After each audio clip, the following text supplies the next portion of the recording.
Many know about slavery, but few discuss paper genocide. We did not all come from Africa, and most of us have Aboriginal roots that were stripped away due to reclassification and miseducation. As a native Black American and a member of the Muskogee Creek Nation, I understand the importance of tracing your lineage. If you want to learn how to trace your genealogy and apply for tribal citizenship, go to nativeblack.ancestry.com to schedule a consultation. They don't want you to remember this. You not no slave, you indigenous. Fuck how they painted them Indians. You went to war with the French and the British, man. Quite frankly, you was kings, Merovingians. They took the women and men, made them prisoners, raised up the children to worship their images, set up a lab to the genes and they mixed them, and this shit get way deeper than your pigment. All right. Mic check. You guys make sure to smash the like button on the way in. Subscribe to the channel if you're new. Check out nativeblack.ancestry.com if you need assistance with genealogy research or would like to know more about Black American indigeneity. Right now, we're doing a live call-in show. Let me go ahead and post the call-in number. Give me just a moment here. Here we go. The call-in number is now on the screen. Area code 405-351-4721. Anybody and anybody, anybody and anybody. It's been a long day. Anybody and everybody is welcome to call in. Of course, I especially love to hear from people who are contrarian, from people who are naysayers, from people who are detractors, hell-bent on trying to convince Black Americans that we exclusively come from West African slaves. I mean, hey, I'm going to give everybody and anybody the opportunity to call in, whether you're friend or foe. And while I do mostly want the smoke, while I do mostly want a good-natured debate, everyone's welcome to call in. Maybe you just have questions about genealogy research. Maybe you've started tracing your family tree and you've come across some documents that you don't understand.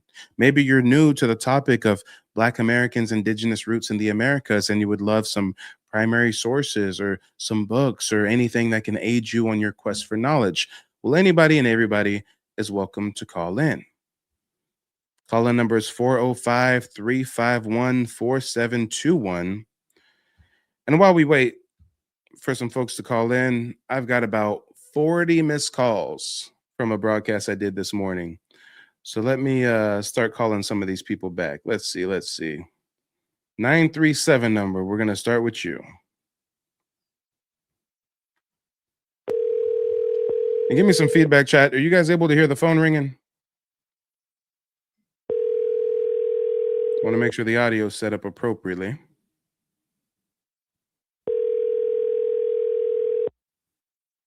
Give me some fists or feathers if y'all can hear the dial tone ring. Okay. Shirley gave me some feedback. Thank you.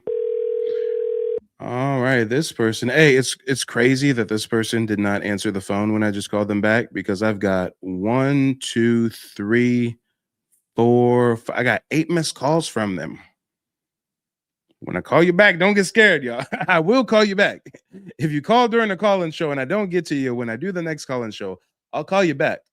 Let's move on to this next person that called in. 916 number. Let's give them a ring.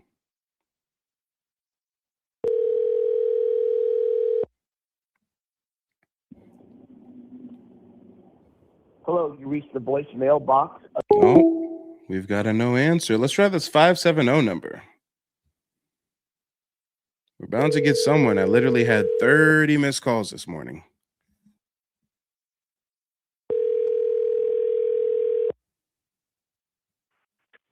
Mike TV, what's up, man? What's up? We live. Let us know where you're calling in from and what's on your mind. Yes, sir. I'm calling from Georgia right now. You know, I spoke to you before this, the infamous Fader. So, you know, we live in full effect, the Negro Indian. Remember I sent you my documentation, so. Oh, yeah, you know. No, you're a truck driver, right? Nah, military, retired. You know what it was? When you called in before, your camera was on, right? Or no? Yeah, exactly. No, the camera was on before. And for some reason, I thought it looked like you were in like a pickup truck, but you were probably just sitting in a normal car, huh? Nah, I was in the house, actually in my kitchen. Oh, okay, hold on. So many people call in.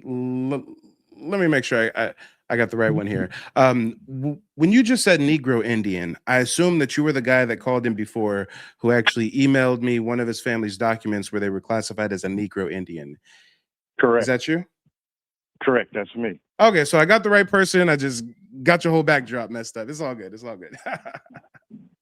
Well, thank you again for that receipt. I think you left a comment on one of my live streams recently and was like, I can put it in the archive if I want to, right?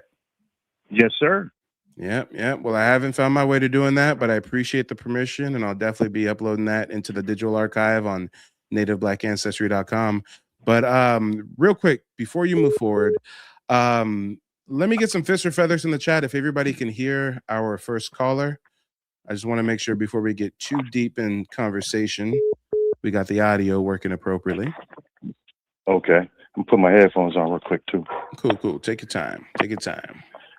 Yeah, sorry about that. When I called early, I was actually doing something else, but no, we're still about to make it happen though. Okay, for sure. Well, the people can hear you loud and clear, so go ahead and let us know what's on your mind. Yeah, what's on my mind is basically the aspects of assimilation. You know what I'm saying? Where I would see how some people, they would call in and be like, yeah, I know they start speaking the tribe's language, but, I find that odd because you were forbidden. The boarding schools, that was wiped out. You were forbidden to learn the language.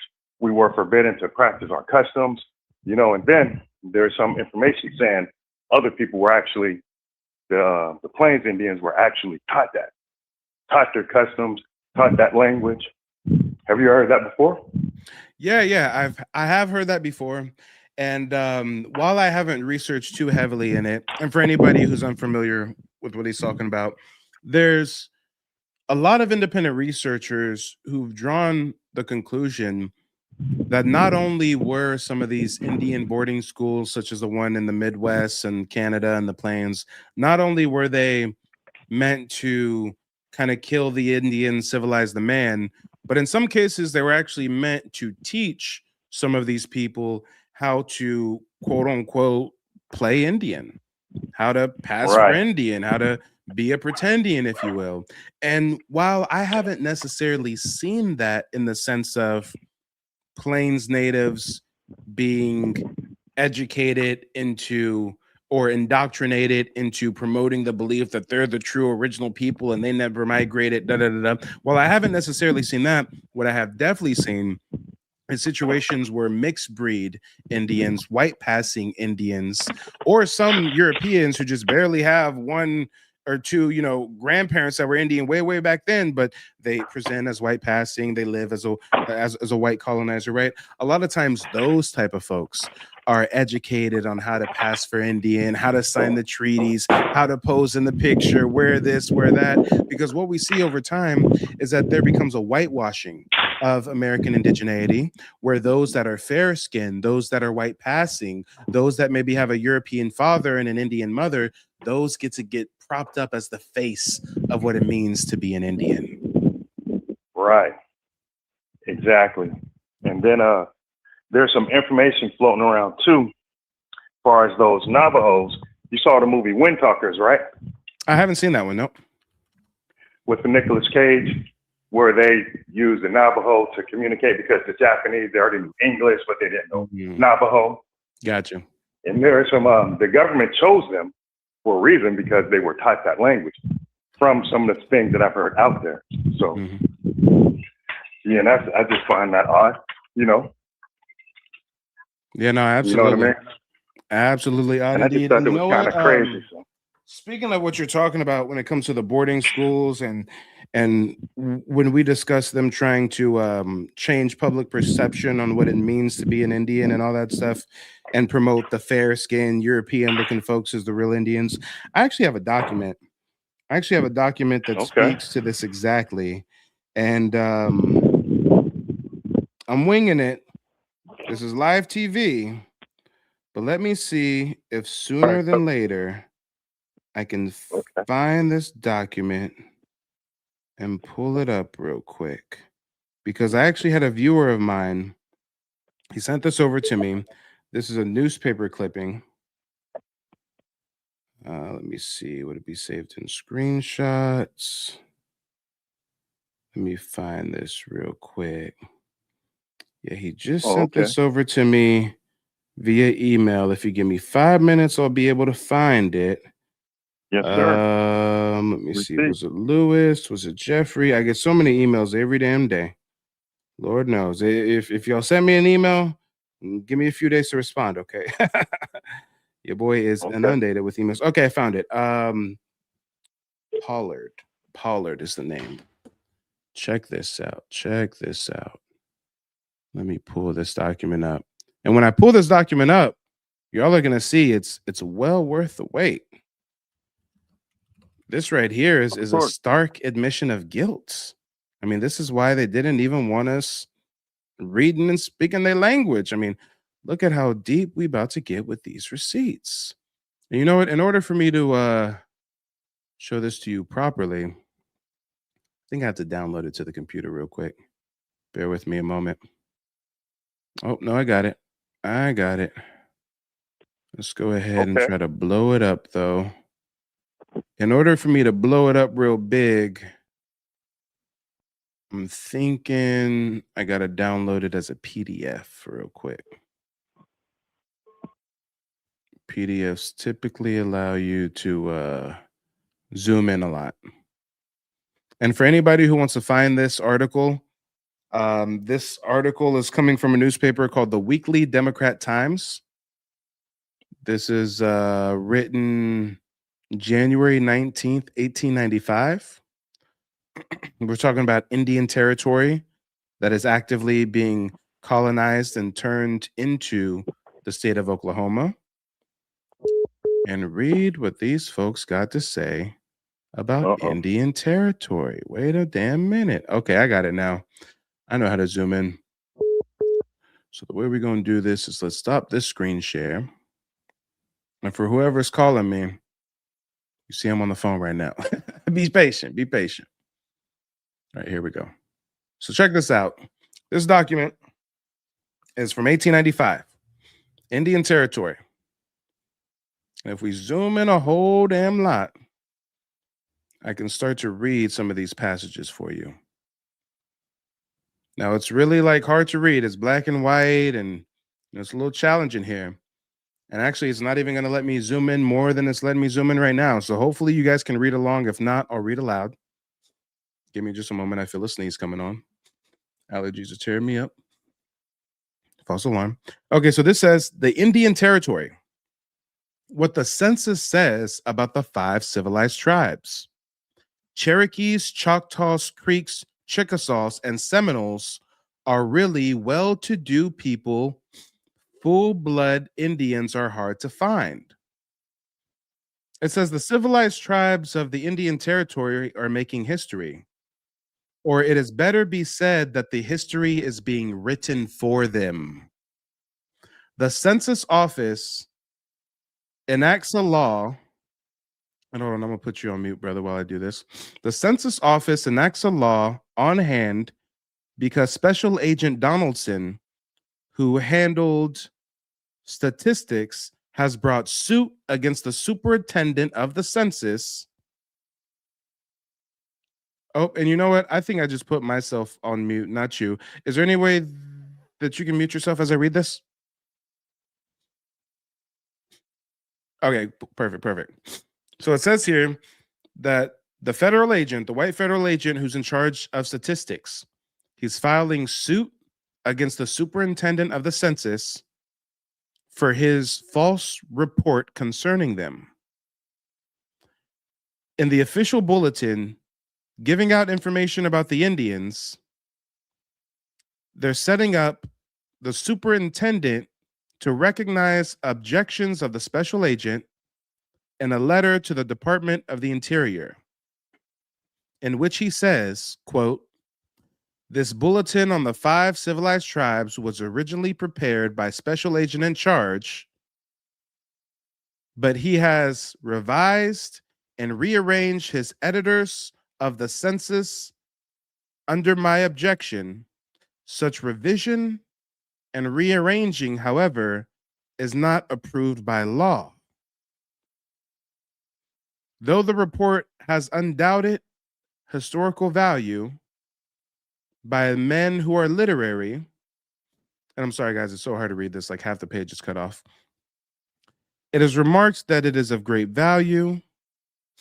These Indians have inalienable rights and acres of splendid lands of more than 40,000 square miles. They're listing out different tribes now. I think this first one is Cherokee.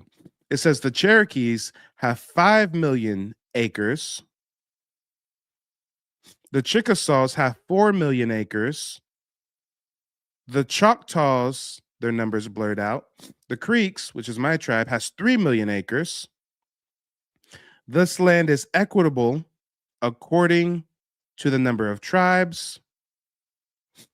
The Big designation has nearly 6,000 acres of unoccupied lands, which are someday to be sold and given to the government. And it's going to pay the Indian approximate civilization.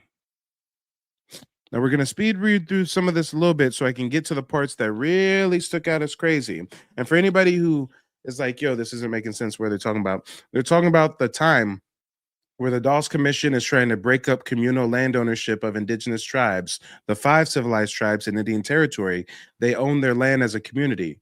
My tribe would own 5 million acres. Another tribe would own 4 million acres, et cetera, et cetera. But in order for the government to steal the land that we were given in exchange for walking the Trail of Tears and leaving the Southeast, in order for them to steal that land but make it look cool on paper, they said, listen, we're going to force you guys to stop owning your property as a community and to accept individual privatized land allotments. Why were they trying to get the land? Why were they trying to force them into privatized land allotments? Because the US government found out Indian Territory had oil beneath it, which is why they stole this land and turned it into the modern state of Oklahoma. And we already know about all the oil boom that followed, right? But let's just cherry pick some of these sections. It's hard to read some of them, but we're getting a firsthand account of what these folks are writing in their own newspaper in 1895. It says, they're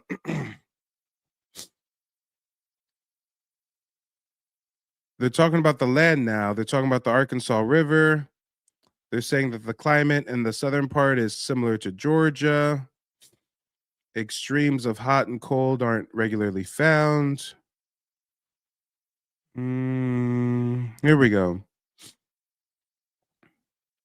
These new lands were in exchange for the lands held by the Indians east of the Mississippi. The federal government gave the Indians large sums of lands, areas sold, and in excess, some word I can't read there, in excess of blank lands, and some of them were held in trust funds of the tribes in the territory originated. The 5 tribes take a census every 5 years. Their peculiar method of government, whereby the authorities at the capitals are kept advised by the light horse or the police. My grandfather was actually a member of the light horse. That's the indigenous police force. The enumerator of the 5 civilized tribes for the census were mostly Indians. On the recommendations of the principal chiefs, much was shown to the census. And now this is where we get into some of the promoting of mixed breed Indians or white passing Indians. Check out this. Under the circumstances, it was decided to ask as few questions as possible and to get the general statistics of the population. The citizens of the 5 tribes watch with a jealous eye each movement of the United States or its agents. A serious difficulty was met in the answer, "Are you an Indian?" Under the laws of the 5 tribes, a person white in color and features is frequently an Indian by remote degree of blood or by adoption. So let's pause right there. Not only were white folks paying $5 to get placed on the Dawes roll, not only were white folks marrying Indians to get placed on the Dawes roll and to get land, but some of them were just straight up adopted into the tribes. So nowadays, when you go to the average reservation and you're like, damn, these are a lot of white people here, that don't mean they were actually Indian by blood. A lot of them descend from folks who fraudulently got on the tribal rolls, or were adopted in. There are many whites claiming to be Indians whose claims have not yet been acted upon by the nations. What does that mean? We got a whole bunch of white folks running around saying they're Indian, but the tribal nations don't actually recognize them as parts of the tribe. You guys got to understand, Indian territory was millions of acres of land west of the Mississippi and modern day Oklahoma given to these 5 civilized tribes because they were forced out of Alabama, Georgia, Florida, Louisiana. They walked the Trail of Tears and they got this land in exchange. And 60 years later, the US government is coming through saying, no, we got to break up your land and break up your tribes. And we got to turn this into the state of Oklahoma because we heard y'all sitting on some oil over here. And not only did they say that the Indians are going to get forced, they're going to be forced to accept privatized land allotments, but the US government said all leftover land we're going to sell to European settlers to the highest bidder. That's where you get the Oklahoma Sooners. That's where you get the land lotteries, the land rush, the oil boom. Look into the history. So imagine this. Imagine you're a poor white person and you don't have the money to buy this rich Indian oil land. Well, you're going to finagle your way onto one of those tribal roles. You're going to cosplay as an Indian yourself. You're going to get you an Indian wife real quick if you can. You're going to pay a white federal agent on the Dawes Commission to get placed on the Dawes roll. You're going to do anything you can to get listed as an Indian so you can get one of these land allotments and not have to pay the same way someone acknowledged as a European settler has to pay. Let's read that again. Under the laws of the 5 tribes, a person white in color and features is frequently an Indian by remote degrees of blood or by adoption. There are many whites claiming to be Indians whose claims have not as yet been acted upon by the nations. Negroes are frequently met who speak nothing but Indian languages and are Indians by tribal law and custom. So the next time someone tries to tell you Black Indians don't exist, ask them why in 1898, this newspaper admits that there are many Negroes who are frequently met who speak nothing but Indian. They don't speak an African language. They don't even speak English. They speak nothing but Indian. I think it'd be safe to say it's because they're Indians. But let's keep reading. Negroes are frequently met who speak nothing but Indian languages and are Indians by tribal law and custom. And there are others who call themselves Indians who have not yet been acknowledged by the tribes. The difficulties surrounding the taking of the census were augmented by the fact that in enrolling the Indians, it frequently occurred that it was necessary to equip 2 and sometimes 3 interpreters to accompany the enumerators to converse with Indians in the same locality. It is a singular fact developed by the report of the expert special agent in charge of the census for the Indian Territory that the entire Indian population of the vast area of land in possession of the 5 civilized tribes is only 50,055 acres. It is shown that 45,000, excuse me, hold on. Population. No, those aren't acres. These are numbers of people. They're saying the total numbers of Indians in the 5 civilized tribes are 50,653. There's 50,000 Indians. It is shown that 45,494 of the Indians are living with their own tribes, and 4,561 Indians are found living in tribes other than their own. There are 18,635 Indian citizen Negroes and others claiming citizenship who are of Negro descent. And remember, guys, Negro descent does not mean from Africa. It means you got melanin. Remember, the 1-drop rule has been around for some time. Racial reclassification has been around for some. If you got dark skin, they're going to call your ass a Negro. And what are we reading here? Over 18,000 Indian citizen Negroes and others claiming citizenship who are of Negro descent. Even in this so-called Indian Territory, the Aborigines are overshadowed and outnumbered more than 2 to 1 by a population of 100,000 whites. including a number who are claimants of Indian citizenship. So there's only 50,000 Indians total. Over 18,000 of them are Negro Indians. And now the US government is paving the way for over 100,000 white settlers to come into Indian territory. And many of these white settlers are trying to get Indian citizenship so they can get a land allotment and not have to pay. Come on.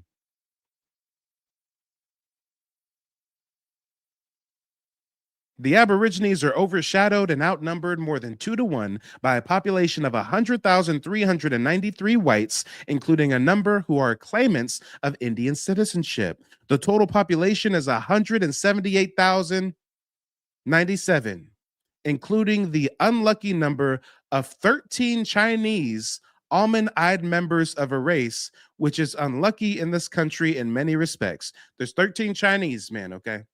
13 Chinese. They don't describe no Africans, but they describe Negro Indians that don't speak nothing but Indian languages. Okay. The census bulletin shows that there are 95,000 males in the Indian Territory and only 82,000 females, a disproportion which does not argue well for the perpetuity of tribes. One of the handsomest women in the world is the beautiful Miss Ross.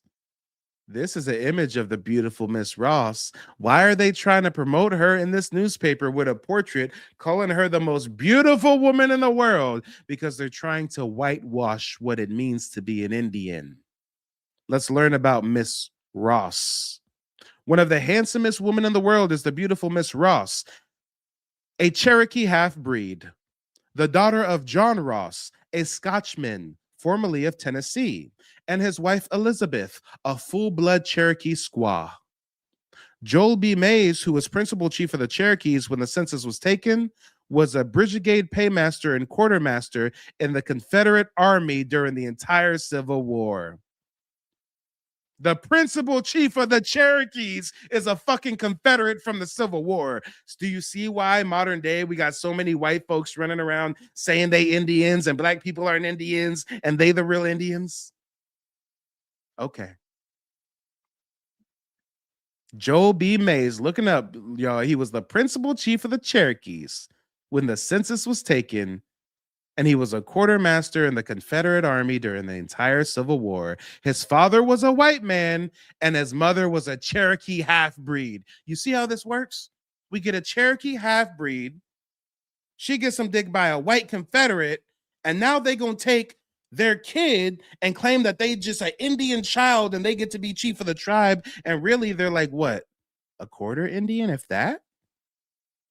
And now that person's daughter is promoted as the most handsomest woman in the world. Do you see what we're dealing with here? Do you know that since the 1500s, white folks have been intermarrying and interbreeding with indigenous tribes to wipe us out from the inside?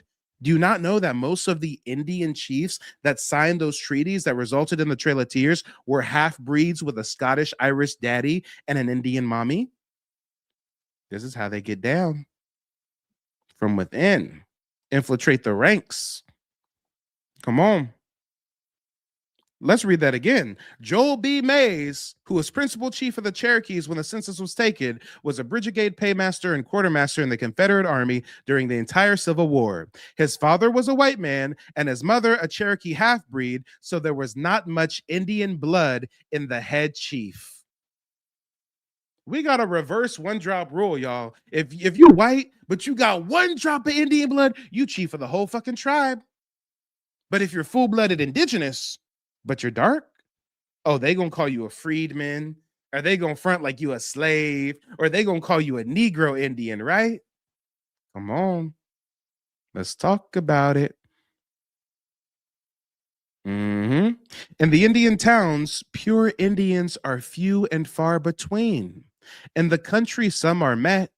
Negro Indians, especially in the Creek Nation, can be found in abundance. I guess that makes sense since my grandfather, Thomas Jefferson Adams Harjo, was a Negro Indian chief of the Creek Nation. I guess that makes sense because there's so many prominent Black Creek Indians written about throughout history. It says, once again, Negro Indians, especially in the Creek Nation, can be found in abundance, and some speak only the Creek language. The Indians are largely one half and one fourth bloods and resemble white men more than Indians. One constantly hears the remark from travelers in the Indian Territory, why? Where are the Indians? No distilled spirits are supposed to be sold to the five tribes. In 1890 to June 1st, the distilled spirits used in arts, manufactures, and for medicine in the five tribes, as shown by returns from retail apothecaries, were ordinary gallons of whiskey, ordinary gallons of brandy, ordinary gallons of gin. Liquors are smuggled in, sold, and drunk. One extraordinary article of distillation known as white mule is used in the eastern part of the territory. It is a villainous moonshine whiskey distilled in the Ozark Mountains of Arkansas. Its effects cause probably one half of the crimes in that portion of the territory. Guys, they have a law that you can't give Indians alcohol, and white folks are smuggling alcohol into Indian territory. Look up the opium wars with China when the British flooded Chinese people with opium and got them drugged out and tweaking. They doing the same thing to us, trying to get us off that alcohol. They do the same thing present day, got all the projects and all the ghettos with a liquor store in any corner. Guys, history doesn't repeat itself, but it rhymes, don't it?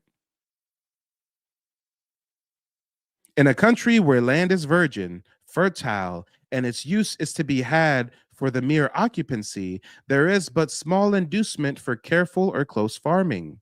Poor roads prevent marketing crops, so cattle raising is a better occupation than farming.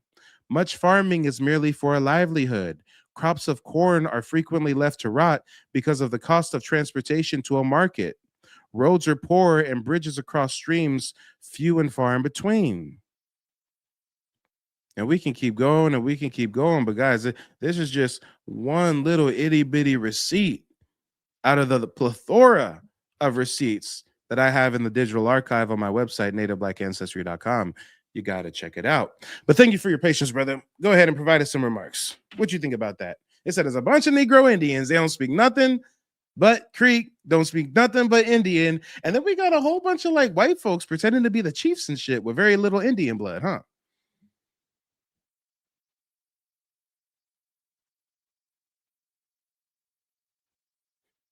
Or you know what? Hold on real quick, brother. Hold on real quick.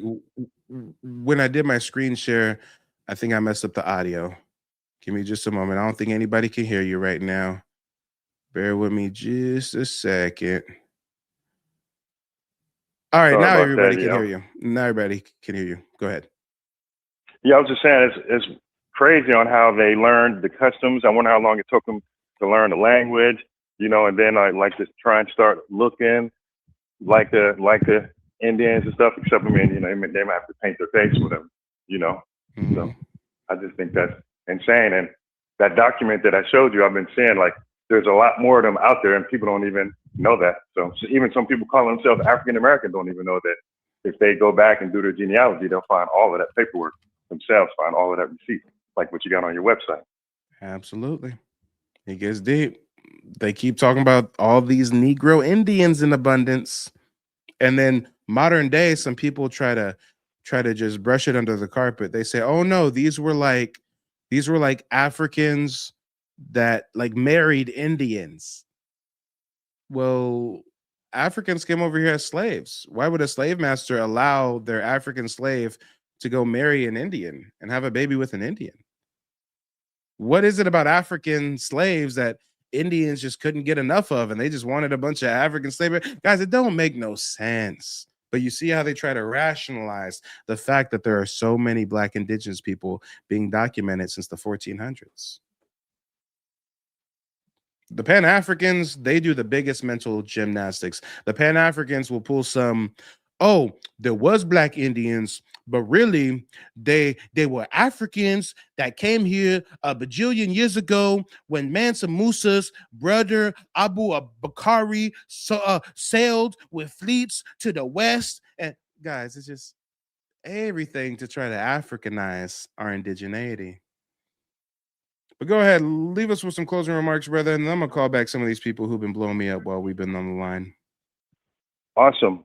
I mean, man, you're spot on, and I'm loving it. All this information is starting to come out right now, you know, about the Indians and stuff, even with the Negro Indians. No disrespect to anybody else, but at least you helping us and helping people find how rooted that we actually are too. And that's a lot of ammunition for all of us to take, you know, so they can find out who they are too. So yep. I appreciate that. And please forgive me, Mike, because when I called you earlier, I was straight. Now I'm helping someone move their washer and dryer. So, but I said, nah, but I still got to, you know, take well, I appreciate you picking up the call, picking up the phone. Yep. So thanks a lot, man. And, you know, you're going to see me in the comment section, and I'm going to hit you back definitely too, because there's a few other things that I want to chop it up to you about Mike TV. I appreciate that too, man. And I need that black Mike TV logo t-shirt too, man. ASAP. Most def. We'll talk to you later, brother. Take it easy. Thanks. Goodbye. Peace. All right. And guys, the phone lines are open. The number is on the screen. 937 number. I'm going to call you back right now. See what you got for us.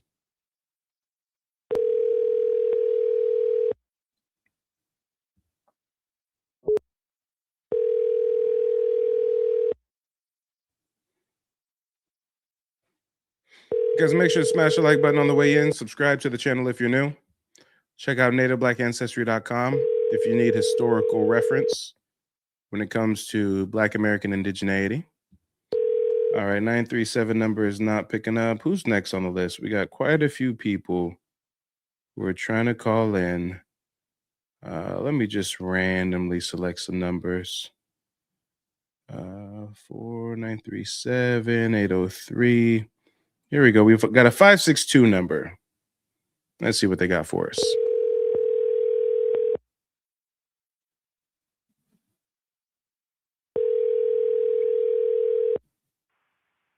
Oh. Caller, you're live. Let us know where you're calling in from and what's on your mind. Hello? Oh, caller, you finally picked up. Hey, how's it going? Hey, going good. Let us know where you're calling in from and what's on your mind, brother. Man, I am from Los Angeles, California, and I am so glad I found out who you are because I just recently received my tribal membership from the same tribe as you, brother. Oh, word. That's what's up. Small world. Yeah, my parents always talked about it. My grandparents talked about it, but long story short, you know, a lot of Tyler Perry family secrets, but I bust the code. I found out that my great-great-great-grandfather signed up for the tribe, put us on the roll with his number. And then from there, it's funny because some of my family members already had their membership and never told me. And they ain't say shit, So huh? Sometimes it be just like on that. Yep. On some bullshit, bro. But, you know, God aligns things or whatever you believe in, the universe aligns things when it's time. So that's what happened. I just put the dots together. They made me go through hell and high water.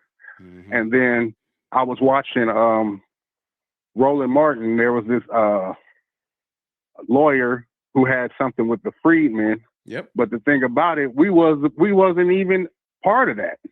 Yeah. Like we were actually, you know, part of the You tribe, guys are actually listed on the Dawes roll as by blood, not as freedmen. Right? Exactly. So I recently, it took me 3 years because they didn't make it easy. I had to go all the way to the Social Security Board in Maryland to get on, and that to get the I can't think of it, what it's called.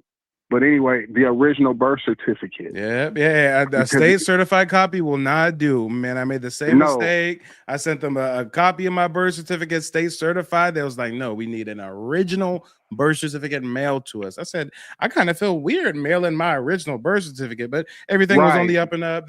They mail it back to you with your application and like the welcome letter from the chief and all that and your card, right? Exactly. But the thing with California is that none of our documents are considered legal for because of the seal or something. Yeah. So they just kept giving me a hard time, and I just kept going through every step.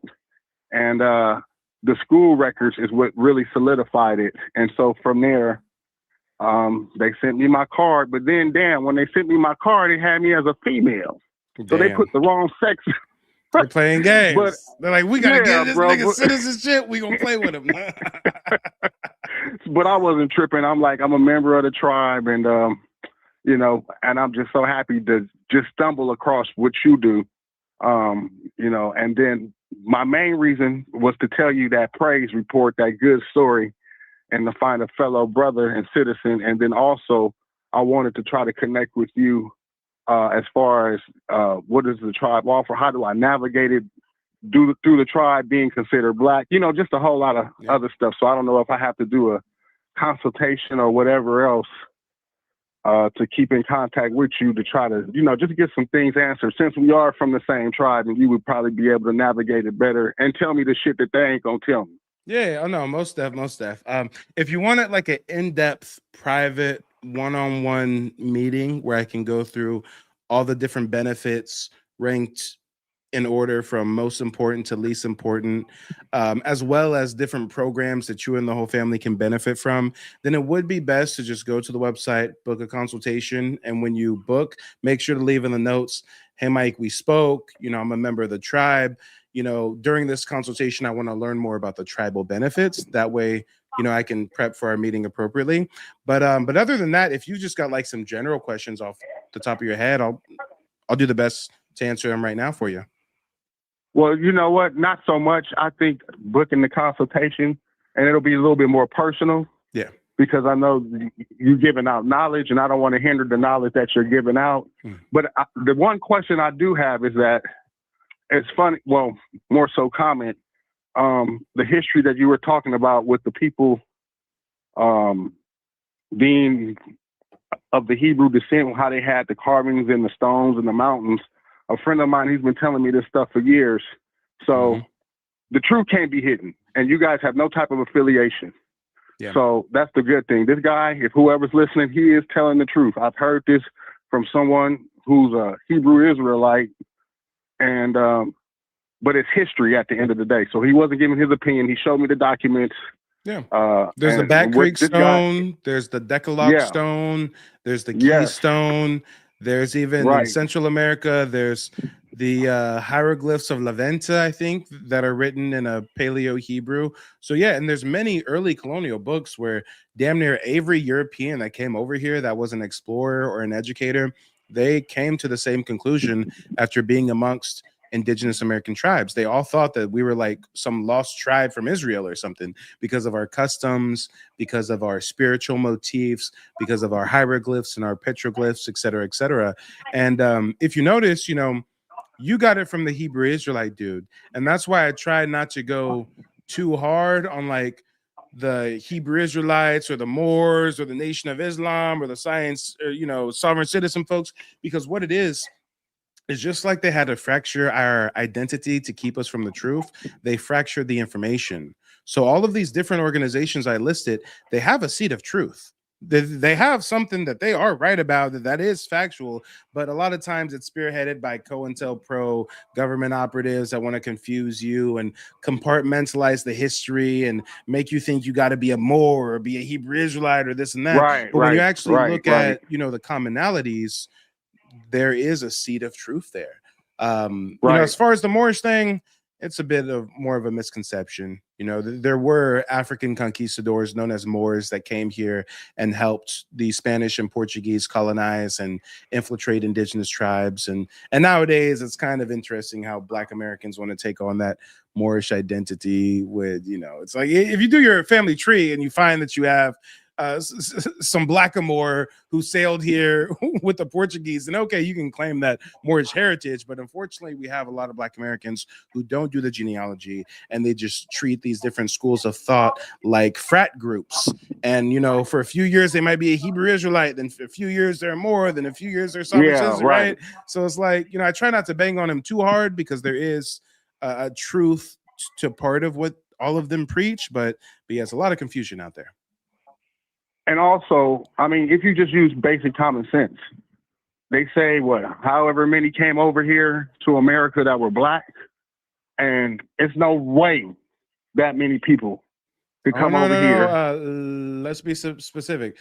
You're talking about the numbers of alleged Africans who were imported into the alleged Americas, Africans right? for the Atlantic slave trade. I'm using my common sense, and I'm saying it's no way that many people could come over here, and it was only 400 years, and we don't know we have no type of connection, and we don't know anything about it. Well, no. So there's something hidden. Let's go a step further. In the 70s, 80s, and 90s, mainstream academia taught with all certainty that 100 million Africans were trafficked from Africa to the Americas. 100 million. Nowadays, Nowadays, in the 2020s, they've dramatically changed their tune. Now they claim it wasn't 100 million. We got it wrong. Now they say it was 12.5 million. They went all the way from 100 million down to 12.5 million. And then out of the 12.5 million, they admit out their own mouth that out of the 12.5 million, less than 4% of the 12.5 million actually went to North America. The vast majority of them went to Brazil or the Caribbean, which makes sense because, like you said, if it's only been 400 years and whatnot, like, why don't we have some African culture? Why don't we have some African customs, traditions? Why don't grandma got a story of so-and-so being kidnapped on the shores of Africa? Why don't we have some African dish that's been passed down through the generations? Because our ancestors were not from Africa. Do you know what parts of the Americas does have that African culture and tradition? Haiti. No. Puerto Rico, Brazil, yeah, it makes sense. Parts of Mexico where most of these Africans went, right? Right. It makes sense, especially with the customs, religion, and the culture. It makes a whole lot of sense. But here's the thing. If they strip you from your Indigenous American identity and they strip you from your culture and they make you think your culture is ghetto or urban and you don't know that it traces directly to your Indigenous roots, then they can also try to convince you that your culture is African. They could, in the 70s, have, I think it was like some white dude who made the American dashiki and got all the Pan-Africans rocking dashikis and shit. This is a psyops. This is a psyops. And then Jesse Jackson just renamed us. And then we got motherfuckers running around talking about gumbo comes from Africa. No fucking doesn't. Some bullshit. Right. Oh. Right. And so when I was listening to the, what's it called? The, what's that big pyramid stone? It's not a pyramid, but it's a stone. And that's called the, which part of the Americas was it in? It's South America, that Central America, that area, Mexico. Is it the pyramid that they covered with a Catholic church? It's not a pyramid. It's a stone, and it has our features on it. Oh, are you talking about like the Olmec heads? The Olmecs, yeah. Right. Yeah, the Olmecs. Right. And so my next question, and this is, I know you got to get going, is so where did the people of today that are claiming to be Native American, where do they come from? Because they have more of an Asian look. They came from Asia. They came across the Bering Strait. This is like History 101. Like this is not up for debate. Like mainstream academics, everybody says it. I mean, their DNA traces back to Asia, which is why most of these tribes don't do DNA testing. Like some of them even have oral traditions of migrating from Asia. I mean, come on. This is the thing. They came across the Bering Strait. Some of them stayed and settled in Alaska. Some of them stayed and settled in northern Canada. Some of them came down to like the Midwest, the plains, New Mexico desert, Arizona desert, parts of Colorado. Some of them came down to northern Mexico or whatever. Even when we think about the Aztec are those Bering Strait migrants. They aren't the true indigenous people. The Olmec are. The Maya are. The Aztec are foreigners. They're migrants. So there's this weird thing where like the Inuits, or for, they don't like this term anymore, but the Eskimos, also known as Inuits, they have no issue saying that their ancestors came across the Bering Strait from Alaska. The northernmost Canadian natives who look Asian, they have no issue saying that their ancestors, that their forefathers came from another country. But once we get down to the Midwest, when we get to the Navajo and the Arapaho and the Comanche and the Apache, they want to front and say that they came out the earth. They didn't migrate from another country. Don't take my word for it. Look up their oral tradition. They said they came out the earth, that there was some ant people that led them from the earth to come out into the plains. Guys, it's bullshit. Those folks have been in war with us ever since they came over here. Why do you think they chose to settle in the desert and roam with the animals, living in teepees? Right. We had houses, cities, agriculture, pyramids, homesteads, civilization, confederacies, governments, trade networks all across the Americas. If those Asiatic migrants were really the first people here, why would they choose to live in the most barren part of the land that no one wants to live in, the fucking desert? There's even hieroglyphs from Central and South America depicting these Asiatic migrants and our Black indigenous ancestors whooping their ass in wars and different skirmishes. So they know this history. They know that we're their opposition, which is why some of our indigenous ancestors became Negro Seminole scouts and Buffalo soldiers and helped force some of those Asiatic folks on plantations, or excuse me, not plantations, but reservations. Why? Because those have never been our people. Those are foreigners that we've been at war with since day one. But now those foreigners have a deal with our colonizer, the US government, where the US government gives them billions and billions of dollars and lets them run casino scams and all kinds of shit in exchange for pretending to be the true indigenous people of this land, in exchange for keeping the lie alive, the secret, that any Black folk came across from Africa. Right. And once you tell one lie, you got to keep it going. Exactly. So will we ever be able to get those reparations? I mean, it really depends on whether or not we can do a good enough job educating our people, galvanizing our people. I don't even focus so much on reparations as a whole.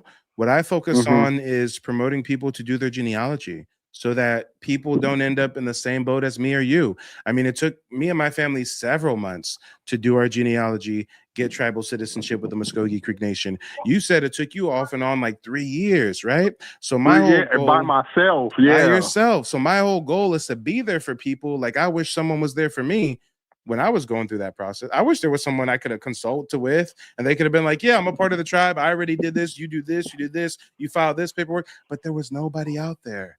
Sure, there was dozens of Black folks online claiming that we're Indians, but no actionable solutions, no steps, no assistance with genealogy research. So that's why I formed Native Black Ancestry and became a full-time genealogist.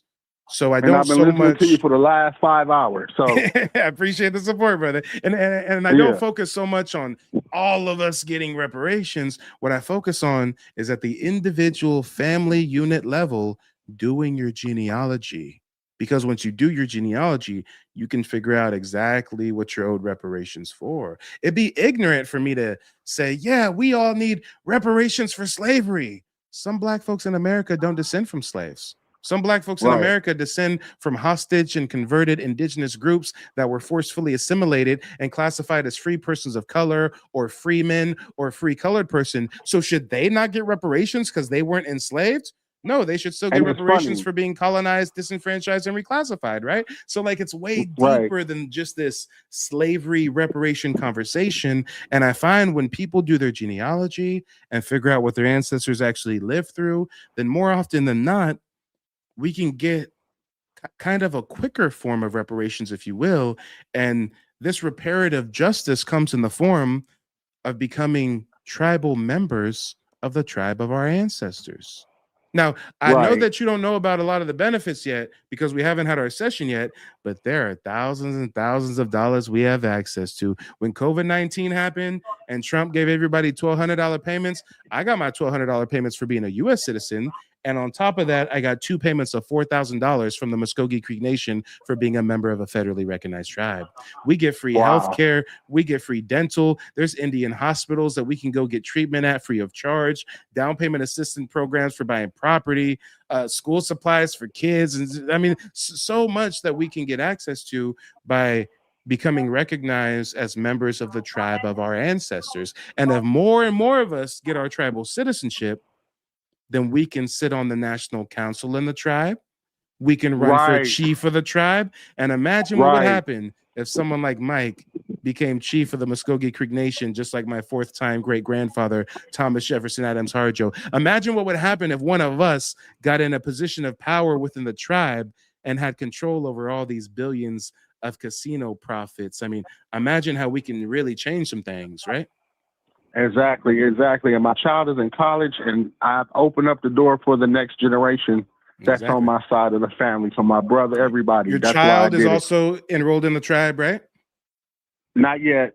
Okay, well, not yet. I haven't gotten her. We'll go ahead and get on enrolled. that. And when it comes to the children, it's way easier to enroll them. For example, when I went to enroll my son, all I really had to prove was that, like, he's my son, right? Whereas when you were applying for yourself, you had to prove that you descend from the great ancestor who was listed on the tribal roll, right? Yeah, So, it was. Yeah. So oftentimes Right. when we get tribal citizenship, it makes it easier and it paves the way for the rest of our family to get tribal citizenship as well. I got cousins who are hitting me up like, yo, Mike, I came across you on YouTube. I didn't even realize we family like that. I'm on this side and I don't got tribal citizenship. How do I get it? I'm thinking this whole time I'm hearing about this Freedmen court case. I'm thinking we can't get tribal citizenship and I got to educate distant members of my family. Like, no, our ancestors are listed as by blood Indians, not Freedmen. Yeah, we are not even freedmen, right? Yeah. So I thank you once again for calling me back because I've been listening the whole day damn near, but I've been getting a lot of information and I don't know how often you do this, but I'm going to keep my eyes and ears open to at least if I can't pay for the class, at least listen to the information, and whoever out there else is listening to you, he's telling the truth. And, and it's like, we want to buck the system. We don't think it's true, but it is true. We go through a lot of trauma and hardships and brainwashing. And so we can't even fathom that we can be great. We don't have to be on TV shaking our asses or throwing a ball. We come from way higher lineage than that. And it's hard to fathom because of the stuff that we've been through as a people. But if they keep listening to you, do as this man is telling you to do and do the research. And what I like about you, you say, do the research yourself, fact check it yourself if you don't believe me, so the knowledge is out there and a lot of us don't want to share it, but there's no gatekeeping when it comes to Mike. And I will be signing up for a consultation. My fellow brother, we might be even related. So who knows? Well, hey, if we're members of the same tribe, then we are related. It's just a matter of how distant or, what clan or what side of the family or whatever. But here, real quick, do you have any surnames in your family like Grayson or no, Perryman? As far as I know. Perryman and Grayson, not as far as I know. I don't know. How about a Harjo? I'm not sure about that one. That sounds familiar. I had a cousin, Harjo, and he just died. He was living in Idaho. But I come from Malone, Simmons, Lewis, Hart. Yep. Those are our main names. Nice. Yeah. And for anybody who wants to look up their family's last name and see if it aligns with any of the surnames of the 5 civilized tribes, I actually have a page on my website, nativeblack.ancestry.com, where you can look up your family's last name and see which tribe it was affiliated with. Because, again, we all suffer from this misconception that, like, we all got our last names from slave masters. And that's not the case because not all of us even have ancestors that were enslaved. So where does your last name come from? Well, during the process of forced assimilation, you either get baptized and get a Christian name put on you. You either take on an adopted European surname as kind of a survival mechanism to fit in and assimilate. So, there's a lot of history behind even your last name that most people aren't aware of. Yeah, and I agree with that. My mother she gave me an African name when she went to Africa, because that's what she was told. And she was doing fell the best for the that program. she knew. Hey, it's no fault of her own. She fell for the program. They made it seem like that was a revolutionary thing, identifying as African and Pan-African. The man don't really want you to know that we really come from kingdoms in Mali and shit. That's a CIA psyops. That's all it was. Right. And that was during the 70s. Yep. So once again, what he says, it lines up. It lines up. And you didn't even know that. Yeah, no, I had no idea. of myself. So, put the naysayers in their place. I love it when the people come on, especially the ones from these so-called tribes and have no type of facts, and just go off the top of their head with bullshit. I like how you put them in their place, but it's always respectful the way you do it. Yeah, and also I'm not sure if you noticed, but all of these people that are part of tribes that try to discount our indigenous claim, notice how they're never part of tribes of the Southeast or the East Coast. They're always some tribe in the desert somewhere in the plain. A Navajo will call in or say some shit about, oh no, you black folks came from Africa. A Comanche, an Apache. You notice how you never get a Cherokee talking like this, a Choctaw talking like this, a Creek talking like this, a Seminole talking like this, a Narragansett, a Nottoway, a Calusa, a Catawba, a Iroquois. You never get no tribes on the East Coast or the Southeast talking about black Indians don't exist, because they know we do, because we're members of their family, we're members of their tribes. But it's these motherfuckers over in the desert, in the Midwest and shit, part of totally different tribes of Bering Strait Asiatic migrants who want to get online and try to discount our indigenous roots. They don't know what the fuck was going on in Florida. They wasn't in Georgia. They wasn't a Taino in Puerto Rico. They weren't a Arawak. They aren't a Carib from Jamaica. But you see how they try to get online and act like they know all about the whole. Some of them, it really grinds my gears. Some of them even be sharing memes talking about, you probably seen this meme before. They'll share a picture of some Asiatic Plains natives holding a gun and be like, the first Homeland Security since 1492. Oh, yeah. Have you seen that meme? Yeah, I've seen that. You motherfuckers weren't contacted by Christopher Columbus in 1492. He was in Hispaniola. He was in Puerto Rico. He was in the Caribbean. He wasn't in Arizona.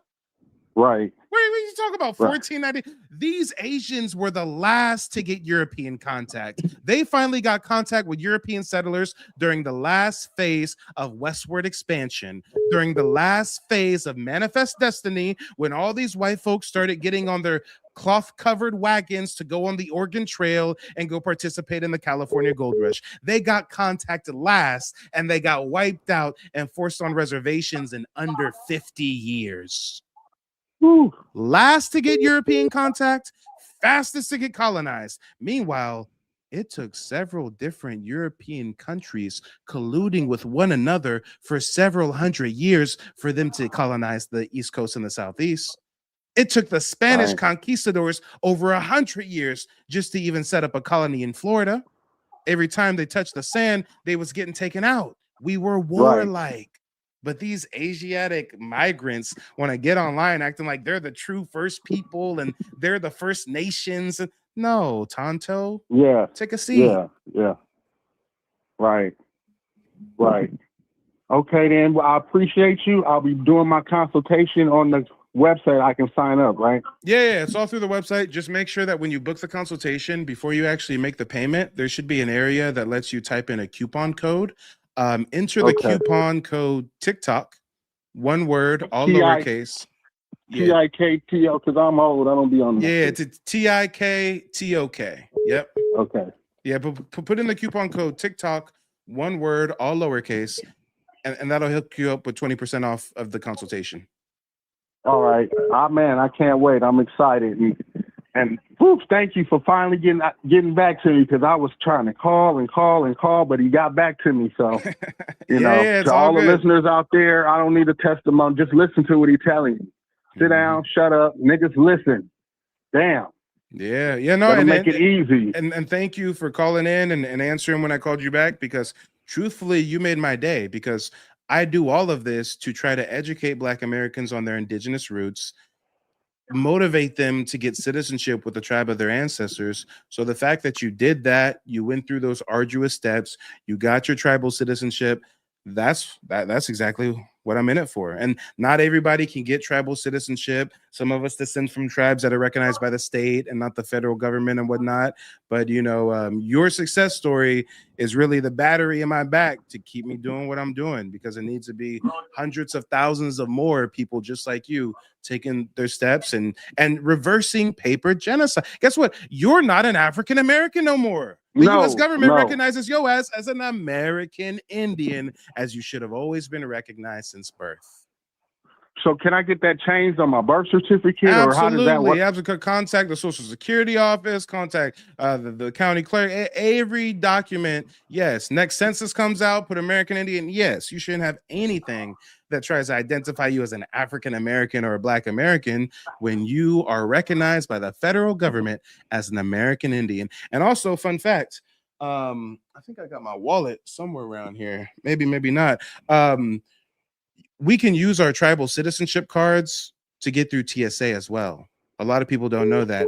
We don't need to go out and buy that real ID bullshit that they're trying to do. We don't need to take that already AI did that bullshit. Oh, you already went through that Yeah. bullshit? Okay. I already did that shit, but Well, that's either before way, I knew. That's before I knew. Next time you fly, don't show them your state ID. Show them your federal tribal citizenship card from the Muskogee Creek Nation. And one of two things is going to happen.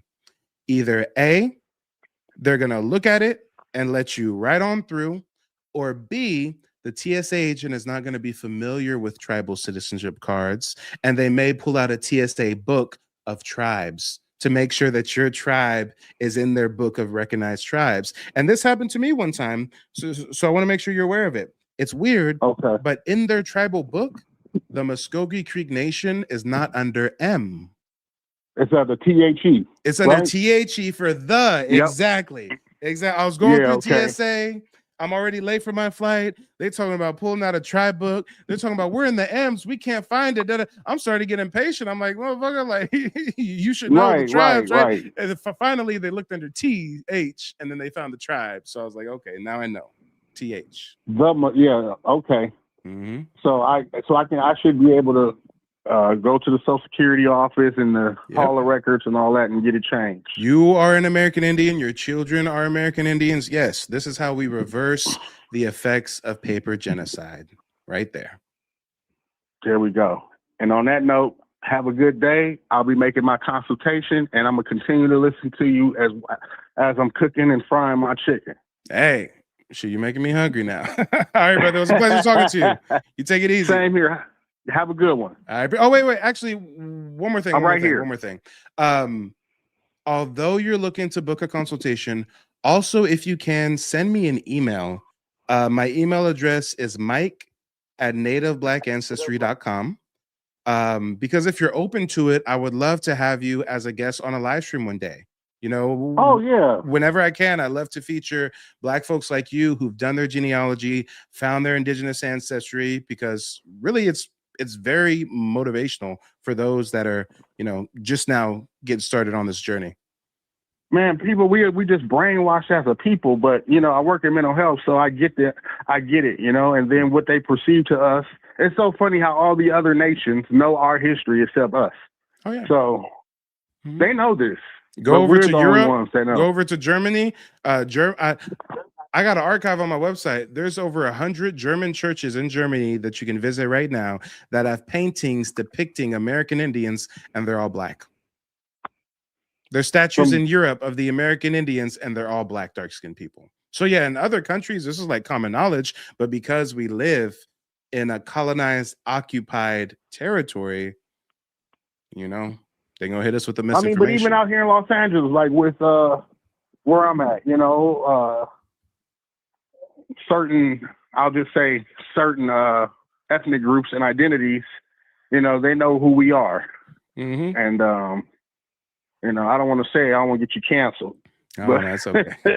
yeah, you know, they act funny with a certain group. But anyway, people know who we are, but we just don't know.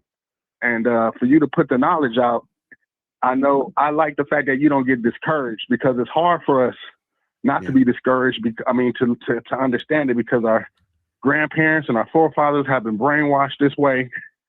And this is just what's been handed down to us. And the only thing that we can think that we are good enough to do, like I said earlier, is shake our ass or throw a ball in a hoop. And we're bigger, we're better than that. So the stuff that you're doing, keep it up. I would love to be a guest on your show, and possibly after that, let the people know of even more stuff that I've obtained since we last talked. So this is just the beginning. And if you're on that journey, don't give up. And the cool thing about it, I didn't have a mic. So if anybody needs mic, you guys have a great resource. I didn't have that resource. I didn't have a mic neither. Yeah, I didn't have a mic. Not at all. And this is exactly why I do what I do, because it's like there's so many of us trying to do the research, and there's just like not a whole. I mean, are there genealogists out there that can help you with genealogy research? Yes. Are they Black? Are they members of tribes? Are they focusing on racial reclassification and paper genocide? No. Are there Black Americans who have tribal citizenship? Yes. Are they providing genealogy resources for our community? No. No. And my family, like I was telling you, my family, some of the members had it and knew the information and never told me. Yeah. Gatekeeping for no damn reason. And For not no only reason. that, I'm not sure how far back you went in your family tree, but definitely keep researching your ancestry, because I do genealogy research for hundreds of Black Americans across the country, to where I still haven't really finished my own family's research in certain regards. And I actually just found the other day that not only do I descend from Creek Indians, but I also descend from Choctaw Indians. I'm finding ancestors on the Dawes Roll listed under Choctaw as well. So a lot of Black Americans actually have multiple tribal affiliations on both sides of the family, you know, but nowadays, as you know, you can only be a member of one tribe at a time. Yeah, and I noticed that on the application, you know, if it said if you're a member of another tribe, then we can't recognize you. So basically, pick who you want to be part with, and I'd rather be with a federal recognized, was it top 5 tribes, and if I had to pick. So, yeah, for sure, for sure. Well, hey, brother, shoot me that email, mike@nativeblack.ancestry.com, and whenever the time's right for you to book that consultation, you can also do that straight through the website, nativeblack.ancestry.com. And yeah, really look forward to connecting with you further. All right, have a good one. Thank you so much. You too. Peace. All right, and we had 1, 2, 3, 4, 5 people trying to call me while I was engaged in that conversation. Let me start calling some folks back. 864 number. I'm gonna call you back first. But yeah, shout out to that brother. He made my day. I'm telling you. I do this for y'all. I do this to educate you on your indigenous roots that were stripped away. Try to help you get rectification, tribal citizenship, if that's an option. Somebody in the chat earlier was saying, who was it? Yeah, it was Jimmy. Shout out to Jimmy. Jimmy says, every nation is not federally recognized. Absolutely. There's some tribes who have no recognition at all. There's some tribes who are only recognized by the local state that they're in. There's some tribes who are recognized by the federal government as a whole. It really gets complicated. That's why our community needs this type of information, needs these type of resources. Shout out to King. King says, I'm Choctaw too. Hey, distant cousin of mine right there. Come on. Let me call this 864 number back and see what they got for us.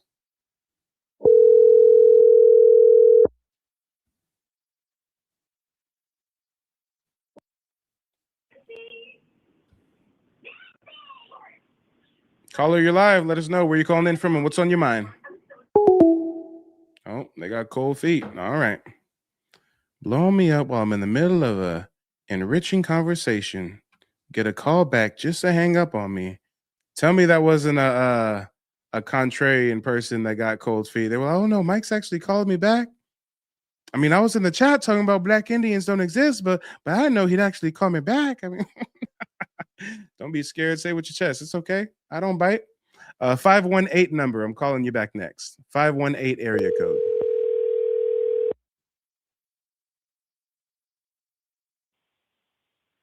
Hello? Caller, you're live. Let us know where you're calling in from and what's on your mind. Oh, hi. I'm calling in from New York State, obviously. And I was just wondering some of the actual within, you know, like Black tribal history and the groupings, because I've only just stumbled upon your page, you know, and it's really interesting. Yeah, I think your audio's cutting out a bit. Did you say that you're from New York State? Yeah, New York. Oh, okay, New York. By way of? What do you mean, by way of? Oh, like, was I born here or something? No. Like, are you claiming that your ancestors are indigenous to the territory now known as New York, or did they migrate from another country or another part of the Americas, or? Oh, I think we might have lost him. Are you still there, caller? Hello? Okay, guys, as soon as I tried to see if they were a migrant or not, things got awkward. Let me try to hang up and call them right back. I mean, we just trying to figure out who we talking to here. I mean, come on. I know you say you're a New Yorker. Did you come from Spain, Ireland? Hello? Yep, now I can hear you. So where's your family from originally? Sorry, my thing's crappy. Oh, it's okay. Now we can hear you. Where did you say that your family's from originally? No, sorry. I thought that what you meant was where am I like living, you know? No, I'm not claiming to be a tribal person. I'm interested in some of the claims you're making. No. I get that you're interested in the claims that I'm making, and we can definitely get into the claims. Oh, is this like an episode for tribal stuff? No. I'm just trying to get an answer out of you when we ask where is your family from originally?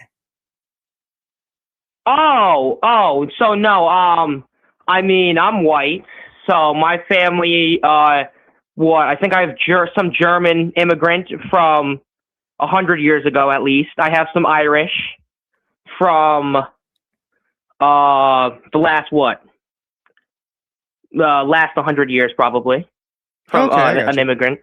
Yeah. I have some, mixed, on my mother's side.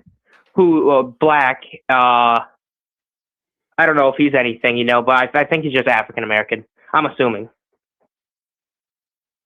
I got you. And when you say just African American, what does African American mean to you? Like actually someone who descends from an African migrant, or? Well, not a non-African migrant. He's been here. Well, I'm assuming his family line's been here long enough, you know, since at least slavery. I don't know if he's any tribal thing. I don't know if he's, you know, of a slave or of a migrant, but I don't, he's not from any, you know, immigrant status within the last 100 years. You know, he's been here. I got you. Well, as you may well know, you know, white is a racial social construct just like black. So it's really refreshing that you were able to actually list the countries in Europe that some of your family came from. And yeah, well, this is what I'm assuming from what I've heard from my own family. Real quick. I hear you. Sorry. I hear you. Yeah, sorry. Now, do you know by any chance under what circumstances your European ancestors migrated to North America? Well, I know from at least my father's side, one of them was married my grandpa, and they moved here. They're white, like Irish white. My grandpa, on my dad's side, was his like grandparents immigrated in like the 1800s. But do you know the circumstances? Like, why did they immigrate to the Americas? I don't know exactly. I don't know the whole history now, but I know why. Like my grandpa was born in America. My grandma married him and came here as an immigrant, or well, married to him, but is then I guess an immigrant. You know. My grandma on my mom's side and my grandpa on my mom's side have been here. I don't know anything further really than that. Okay, interesting. Well, just like I urge Black Americans to do their genealogy, I would also urge you to do the same, because oftentimes when you even look at quote unquote white American ancestry, you know, there's a very nuanced history there that most white Americans aren't familiar with. You know, first and foremost, about 90% of white Americans actually descend from European settlers that migrated here after the Civil War. So that's, you know, a little tidbit that a lot of people don't realize. And then you've got your not a lot of heritage Americans. Exactly. Then you've also got white people that were sent over here as slaves, whether to pay off debts, or some of them started out as indentured servants, supposed to work for 6 or 7 years, but then when they get here, they're getting traded, you know, over card games and enslaved for life and things of that nature. So we learned about it a little bit in history. Yeah, it's definitely a very nuanced history there about the circumstances and the means under which Europeans came over. And most European families are surprised to learn these kind of things of their ancestry. But I think you had a question. You said something about claims, or? Yeah, no. So I like, you know, I like history a bit. I like conspiracy theories. I like, weird history, stuff that might not be, hyper mainstream, and whatnot. I'm also religious myself, so I like to look into the different claims of different religious groups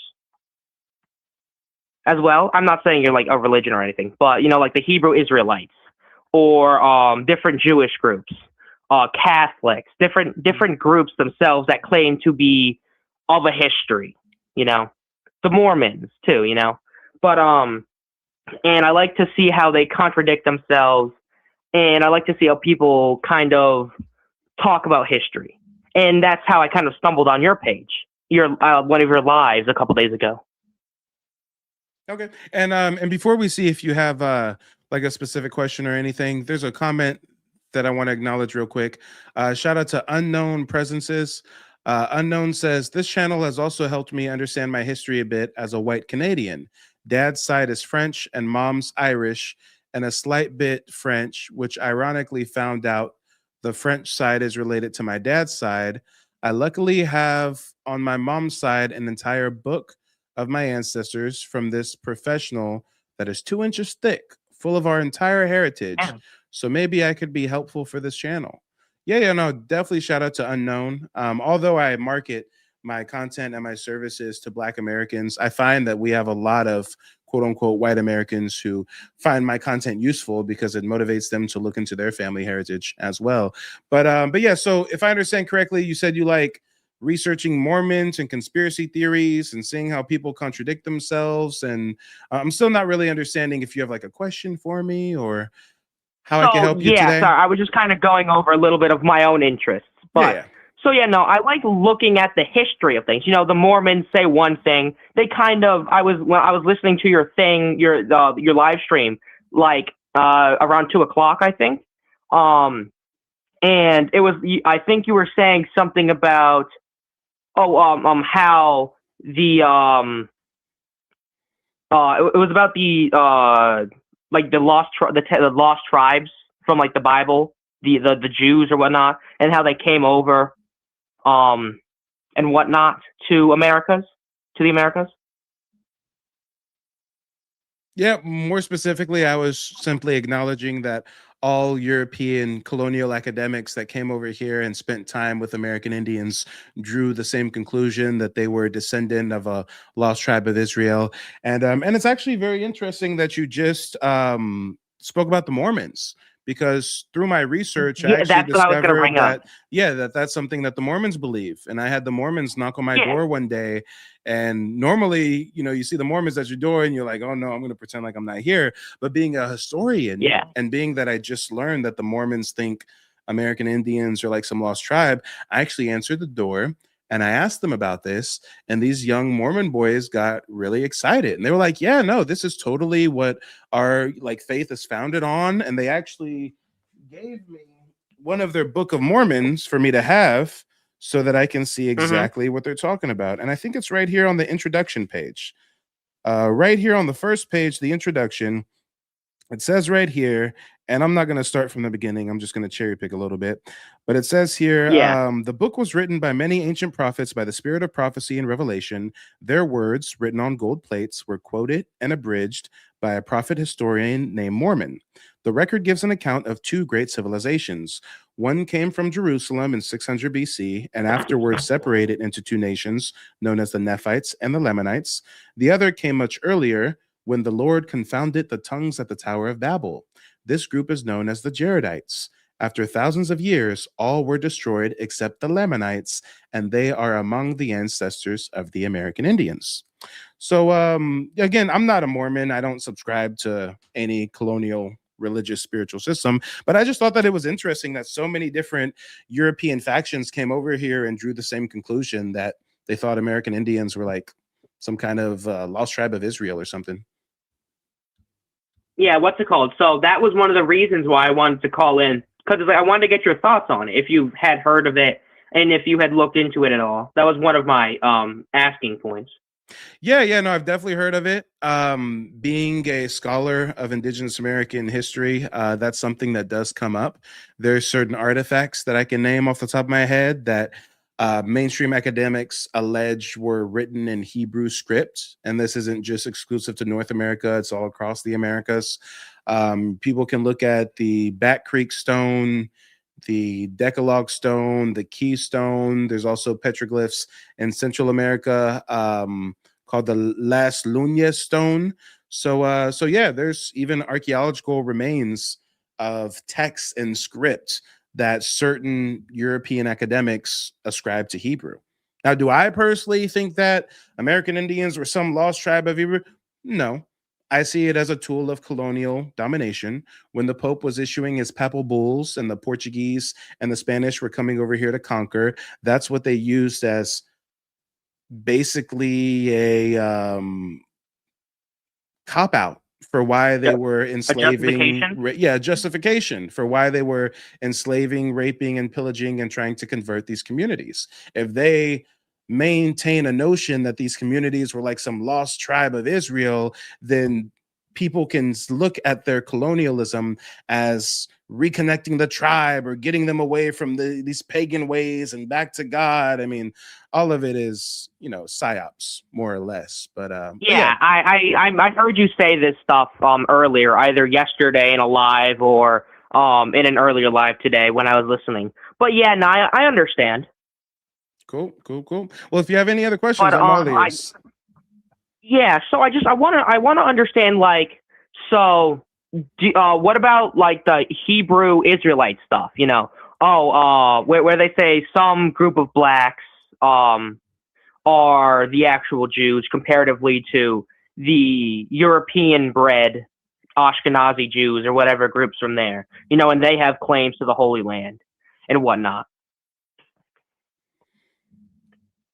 I mean, I'm not a Hebrew Israelite. I can't really speak to the claims of the Hebrew Israelite group. I am familiar with some of their claims. Without me having any dog in the fight, I would say, on the one hand, it's very interesting that DNA testing is banned in Israel. It's very interesting that before DNA testing was banned in Israel, a lot of the Israelis were getting results that don't say they're Ashkenazi Jewish or any kind of Jewish, really. It is interesting that if Jews are supposed to be God's favored people or these holy, righteous people, I mean, it's weird that they're committing a genocide against the Middle East right now. It's kind of like strange behavior, right? So, I mean, if I actually believed in biblical prophecy and that there were a people that are going to be sent to other lands and go through these trials and da-da-da-da-da, I mean, I wouldn't really say that the modern Jewish population fits that bill. A lot of the Hebrew Israelites would make the claim that Latin Americans and Native Americans and Black Americans fit that bill, but again, that's a topic for the Hebrew Israelites, dressing like Dungeons and Dragon characters on the megaphone on the soapbox, telling white folks to wash their feet. Wash my feet, you white either, right? So I mean, I'm not a part of that. Yeah, they call you an Edomite. Yeah, Edomites, and there's Ham and there's Shem, and I mean, I don't get into all that. I'm a scholar. I'm a genealogist with a focus on Black American indigeneity, and because of that, sometimes I do come across the Hebrew stuff here and there, whether it's colonial factions making that claim, whether it's indigenous artifacts that mainstream academics are claiming are written in Hebrew. That's where it pops up for me, but I don't really subscribe to the whole Hebrew Israelite doctrine. So I just wanted to ask, because I wanted to see if you had any knowledge or any running-ins or just anything interesting on that fact or on that part. Because, I mean, I like to look into them and what their ideas are. And I'm probably going to look into this a little more because it's interesting. And I like history, as I've said before. I'm probably going to watch more of your stuff. Anyways, I did just subscribe as well. So yeah, but nice. I also had another question. Yeah, go for it. So I wanted to understand, with the actual claims and them being correct per se, I'll agree to it because why not? I have no real bearing to it. And let's say all your claims are true. What does it actually mean then? Are we just reverting the paper genocide, like you say, where we're saying the actual truth of history for this group of people, and that these other people kind of snuck in there and aren't the actual indigenous peoples? And then does it actually give you what claims does that make other than trying to reveal, the truth? Are you trying to gain power from it, and whatnot, or are you just trying to gain truth out of it? Yeah, great question. And I'll try to answer it delicately because since you are a foreigner to our community, I wouldn't really give you the same answer that I would give an actual member of my community. But for the most part, you kind of answered your own question. We're correcting history.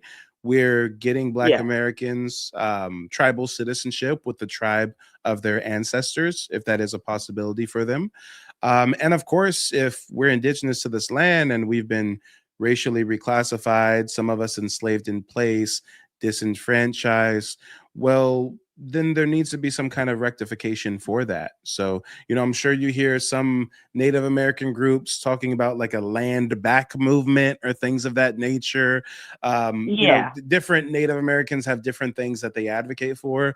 But me personally, I simply advocate for Black Americans to do their family's genealogical research so they can reveal what was purposefully obscured through centuries and centuries of propaganda and misinformation. Because I remember on the last guy you had on before me, he was you specified that you weren't really like interested in like the reparations debate or whatnot, and that's what I kind of was listening to. Well, I'm not really interested in any kind time. of fruitless debate, right? I mean, why would I ever have a debate on reparations for slavery when, as a historian, I know that history is so much more nuanced than that. Not all Black Americans were enslaved. So it's like, so do only Black people who were slaves get reparations? Do the Indians that were converted to colored, mulatto, Negro, and forcefully assimilated, do they not also get some kind of rectification? So, that's why I don't focus on the whole slavery for reparations debate. And also, being that I actually have history in the theater of politics, I know that debate isn't really how you accomplish anything. You accomplish things with currency. You accomplish things by galvanizing hundreds of thousands or millions of dollars to send lobbyists to Congress to advocate for you. That's how change happens, not by debating online about reparations or anything. Yeah. That's understandable. And I mean, completely correct overall. Yeah, nothing goes through Congress, through the presidency, through, even whatever branch you want to talk about. Money is the only thing that speaks. Mm-hmm. I'm just trying to remember if I had any other questions, because I wanted to ask about the Mormons, about the Hebrew Israelites, kind of about what your goal understanding is for is it truth, is it power, what do you actually want from it? I'm just trying to think. I want every Black American to do their genealogy. Yeah. Oh, what do you think about, what was it? The actual different classifications then about among Black people in America. From the immigrant Black who comes here recently, or within the last like 50 years probably, versus the enslaved Black who was brought over here, versus the native Black. What do you think about how we classify them, how we understand them in different ideas, in making ways for them to be helped?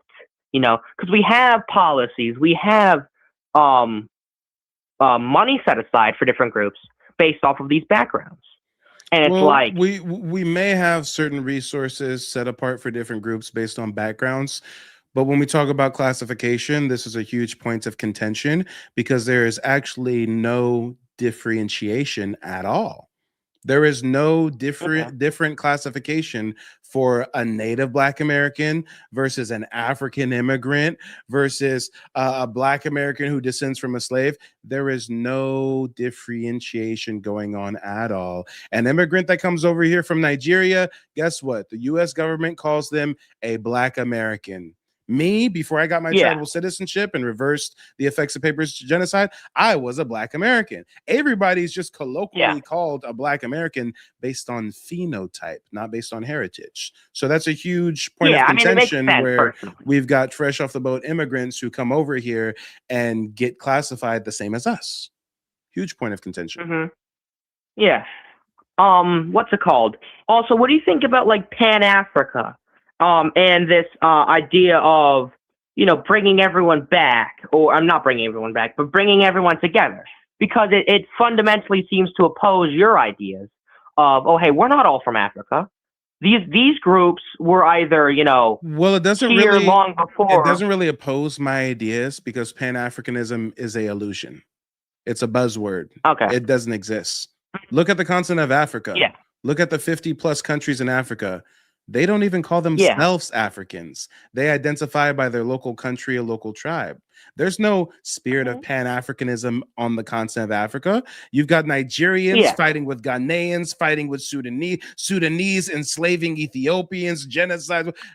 Africans aren't even Pan-African. Pan-Africanism is something that was spearheaded by the US government to try to hijack the, how do I say, to hijack the scholarship of young Black Americans. There were young Black Americans who for the first time were getting educated. They were looking to do research and whatnot. So here comes the government with some CIA operatives talking, oh yeah, we all come from Africa, brother. Let's rock the daishiki and wear ankhs and stuff. I mean, this was meant to hijack our let's say spirit of research to place it in Africa. So we're looking at, you know, pyramids and Nile Valley and stuff, and we're doing all that kind of digging on Mali empires, and we're not actually looking at our family's history here in the Americas and tracing our indigenous roots. So, you know, Pan-Africanism doesn't really, you know, counter anything that I'm doing or I promote because it's an illusion. It's a failed ideology. The only person that still clings on to this is someone like a Umar Johnson or,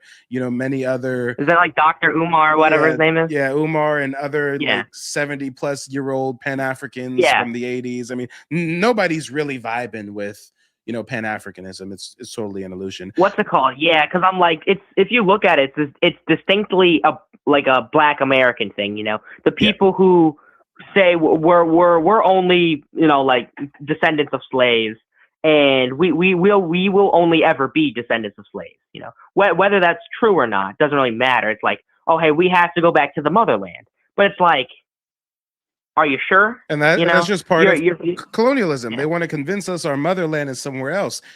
Are you familiar with the Colonization Society? Colonization of society? No. The Colonization Society. It's a political group. Oh, no. I was assuming it was like a book or something, but no. The Colonization Society was created in the early 1800s, and they were created to try to convince Black Americans to voluntarily immigrate to Africa. Remember, the Civil War was 1865. Long before the Civil War, we have white Northerners trying to convince Black indigenous people that really you're not from here. You should go to Africa. These are schemes that have been perpetrated in our community for a long, long time. Abraham Lincoln was one of the biggest proponents. His original plan was never called the Emancipation Proclamation. It was the Emancipation Deportation. The first time a United States president ever met with Black leaders in the White House is when Abraham Lincoln invited members of the free colored population to try to convince them, to convince the rest of us to voluntarily immigrate to Haiti or to Africa or Liberia. Abraham Lincoln actually held colonization experiments where he shipped recently emancipated people to something called Isla Vache, stands for Cow Island, where he promised them they could start their own country and be free. He's quoted saying that white people can't live amongst Black people. The only way I can free you guys is if you agree to leave the country. And eventually, he does the Emancipation Proclamation anyways because they're just losing so badly to the Confederates. And just as we always have to do, every colonial force, if they're really losing, they get some Black Indians to join their army and win the war for them, i.e. the U.S. colored troop, most of which were descendants of Indigenous Americans, not Africans, right? But with that said, great conversation. I'm looking at the time. I got 20 minutes left and like 5 more people I got to call back. But yeah, I appreciate you subscribing and staying in tune. Yeah. Thank you. What's it called? I do have one more question, but I could probably save it for when I have, subscriber chat, in Yep. like a couple days. Yeah, for sure. For sure. Just go ahead and put it in the chat. Talk to you later. All right. We're going to call back the 919 number.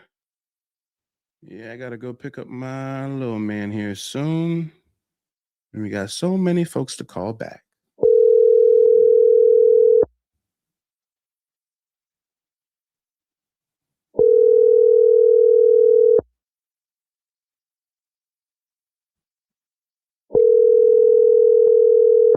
All right, 405 area code. I'm going to give you a call back now.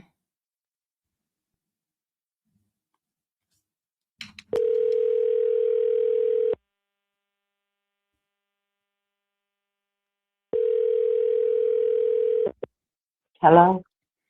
Hey, caller, you're live. Let us know where you're calling in from and what's on your mind. Oh, yes. I'm calling from Oklahoma City, Oklahoma. All right, well, lay it on us. What's on your mind? I'm thinking about joining your, where you go in and you do the genealogy, because I was raised in Tulsa, Oklahoma, and my father was from Boley, Oklahoma, which was all black town, and my mother is from Okmulgee, Oklahoma. Mm-hmm. And so I actually did some ancestor research, and I went on your website and pulled up the names. Yep. And my grandmother, or my grandmother, my mother's mother, her maiden name was Ellis, which is on that list. And then my grandmother, her name is Huff, which is on the list. And I do see several names on that list. Now, my question, I guess, if I join and you help me do my genealogy from my family, which I believe we are Native Americans or Indians or whatever you want to call it. But how do you get started as far as I know I can pull, through ancestor.com. I did see where on both of my sides, like my grandfather had 100 acres of land in Okmulgee, and he did a lot of farming there. So I think because a lot of our information is intact, kind of, and, my mom my mom was born in 1933, and I was born in 1959, so I'm 60-something years old. But my mom used to, my mom never talked about being slaves or being from Africa. She always told us we were Blackfoot Indians. So, but she didn't go really into detail with that. My grandfather, my mother's father, he actually, his mother was on a roll. And, but, it's kind of, because it's so scattered and it's so hard, and, you kind of end up kind of where you don't get a lot of information on ancestor.com, and it's so many things are hidden, and it's really, really, really hard. So once we do find out, or if we do, like my father lost all his land in Boley, Oklahoma, and he had like 300 acres of land, and he lost all of it. And another thing that I'm finding out about Oklahoma history is that on my father's side, it was 12 brothers and sisters in Boley, Oklahoma. And my mom used to tell us that my father's, it was only 3 of them that survived to adulthood. A lot of them died in their 20s. A lot of them came home. But now, it's a lot of research that it was a lot of poisoning going on in Oklahoma to get the land. Yep. So, because so many things are tied into what other people are saying and what the little information that I got from my own parents, the Tulsa riot, was some of my ancestors, and, in that Tulsa riot thing. My father told us about that way before, it became really popular. But it is just so much history that I have, or so much I remember that my parents passed on, and so many names that I do have, on the Huff side, which that's under Cherokee on your list when I pulled it up yesterday. And I was kind of surprised because Huff, Huss, I never really connected that with the Indian side, but I saw that name on there and I was kind of like excited. And I'm like, okay, that name is on there, but that's my grandmother's maiden name, which her father came from North Carolina. I was able to find that. So, it's just, I want to get started with it. And I think I'm gonna go ahead and sign up with you to help me from what the little information that I need. So when I sign up for you to help me do that, I believe you mentioned that I would be able to get an ID card. And then from there, my own kids would be able they wouldn't have to do all the research. I would be the main one doing the research. And then from there, they would be able to sign up with the Indian side or the Native American, so many different names. But my other family members, they're not interested in it. Mm-hmm. So I just kind of, because I was really into the African American. I mean, I'm coming from Africa, really. Pan-Africanism? Yeah, I was because I'm married to a Nigerian. So when I was younger, because it was pushed on us, I didn't want to affiliate myself with anything European. It's not that I hate them or anything. I don't. I just had a lot of love for my own people and a lot of love for my own history. Because a lot of times people take it as is that you hate just because you love yourself and that you're not interested in, in the European culture, because I have totally what I call not kind of rejected it in a way of trying to find out who I am, because I'm not a Christian, I'm not a Muslim, I'm not interested in any of those things. I don't believe in, I believe in education, but I just believe in education more for knowing yourself, and I do understand what education is here. I try to stick with, the part of, you need to know yourself. You need to listen to your own body and what it's saying to you when it needs to heal. Yeah. Oh, and real quick, I'm pressed for time. I got to wrap up this broadcast here in about 10 minutes. But to answer your question, if you go to nativeblack.ancestry.com and book a consultation, there's a couple different types of consultations you can select. Some people opt to get a recorded consultation so they don't have to worry about taking notes. Some people pay a little bit extra to get a in-depth Indigenous history lesson on top of the genealogy consultation, so they're armed with more historical context. But basically, the whole purpose of the consultation is to arm you with the information that you need to do your family's genealogy and find your Indigenous ancestors and apply for tribal citizenship. Now, oftentimes I'll consult with someone who maybe is just older and not that tech savvy, or maybe they're a business professional, don't have a lot of time, and they would rather get professional help instead of doing their genealogy on their own. So if that's the boat that you're in, then towards the end of our consultation together, we'll create like a custom plan to get that genealogy work done on your behalf. But there are, quite a few steps between, doing a consultation and actually getting tribal citizenship, right? You've got to first start by tracing your ancestors to at least the late 1700s, early 1800s. We then have to search through various tribal data collections to see if your ancestors are listed with any tribes. Are there any Oklahoma land allotments popping up, which may be the case since your ancestor owns a substantial amount of acreage. But yeah, there's a lot of history that has to be thumbed through before we actually get to that finish line of applying for tribal citizenship. And unfortunately, the tribal citizenship application process has become very politicized. So it's also going to be heavily based off of what tribe are your ancestors affiliated with? Are they listed as freedmen or are they listed as by blood? Because nowadays, some tribes discriminate against the freedmen, some tribes don't. Most Black Americans have Aboriginal roots on both sides of the family, so you may find multiple tribes showing up in your family tree. So these are the kind of things that I help people navigate during those one-on-one genealogy consultations. Okay. All right. So you think the one I need to, the one would be, it would fit me best is the one where you go in and you would be able to do all the research for me. Well, Uh, so so, I so think. so that's Hmm. not a type of consultation I provide. But, Hmm. but when Hmm. you sign up for a consultation, you fill out a little bit of a questionnaire form. And one of the questions that I Okay. ask you is, would you rather learn how to do the research on your own or hire a professional? And if you mark down on the Oh, okay. form that you're interested in hiring a Hmm. professional, well, then during our Hmm. consultation, I'll share with you what it looks like to go the professional route as well. Oh, okay. Perfect. All right. I will continue to listen to you. You do have a lot of information.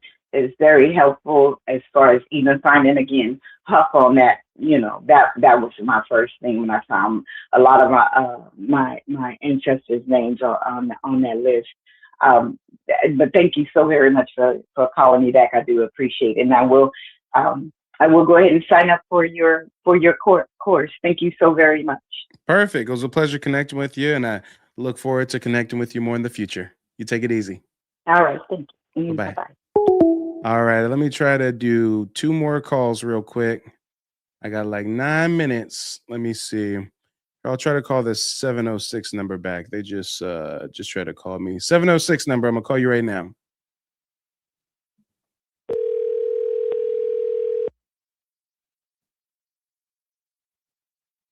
And shout out to Trucker for becoming a member. Caller, you're live. Let us know where you're calling in from and what's on your mind. Oh, I'm calling. I'm Nancy. I'm calling in from North Georgia, and I was watching your live, and I'm very interested in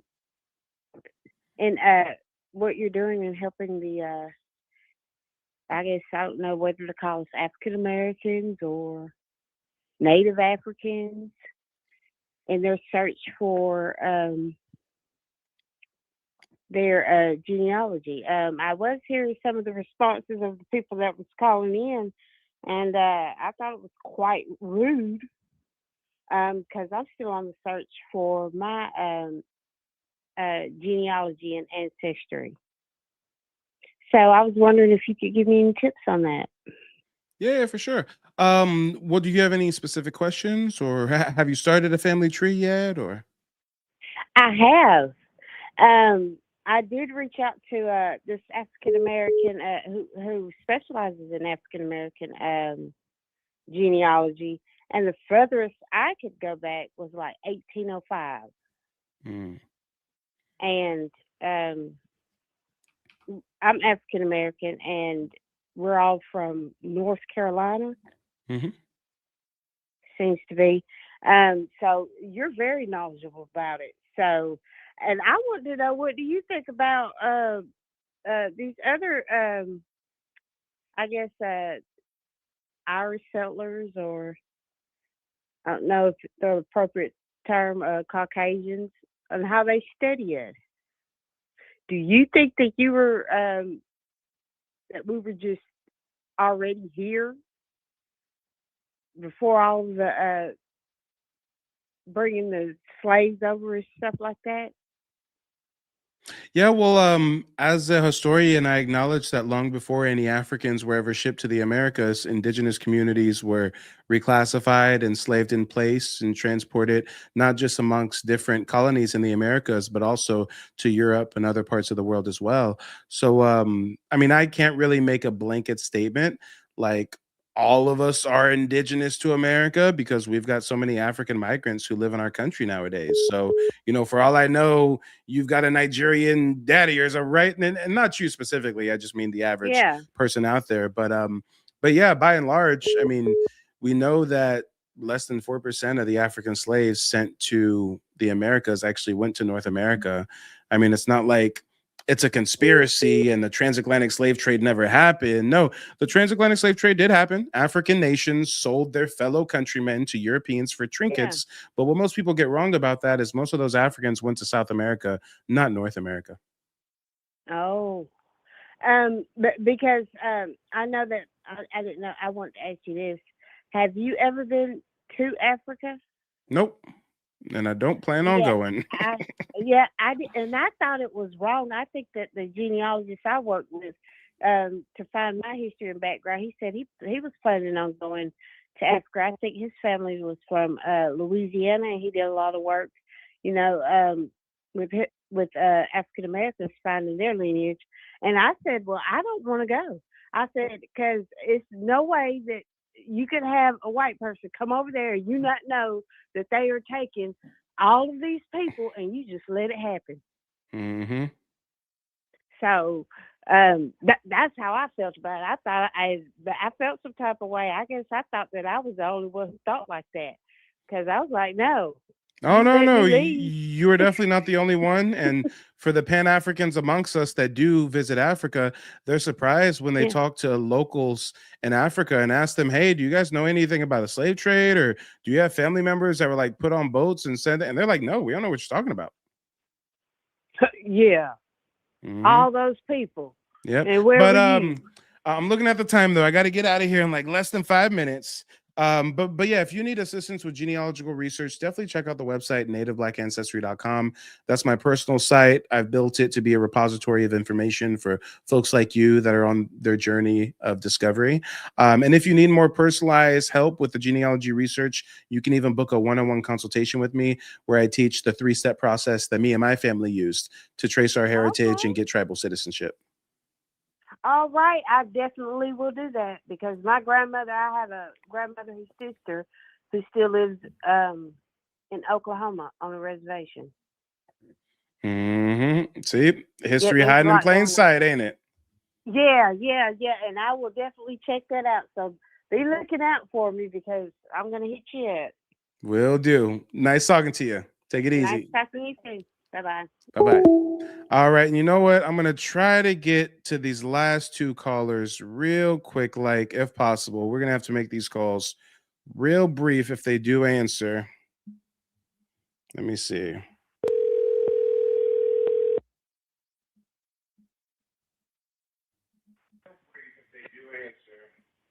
Caller, you're live. Let us know where you're calling in from and what's on your mind.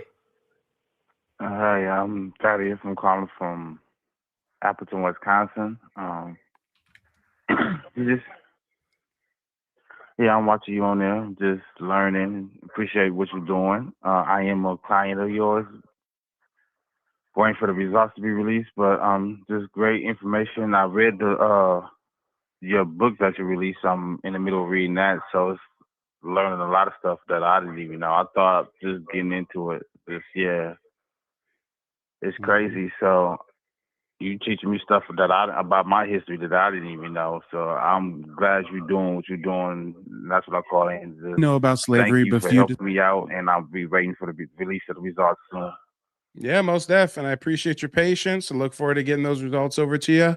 And actually, my assistant should have sent an email out to all of my clients today with an estimated date of delivery. So if you didn't get that email, make sure to send me one so you're at the top of my inbox and I can get that date over to you.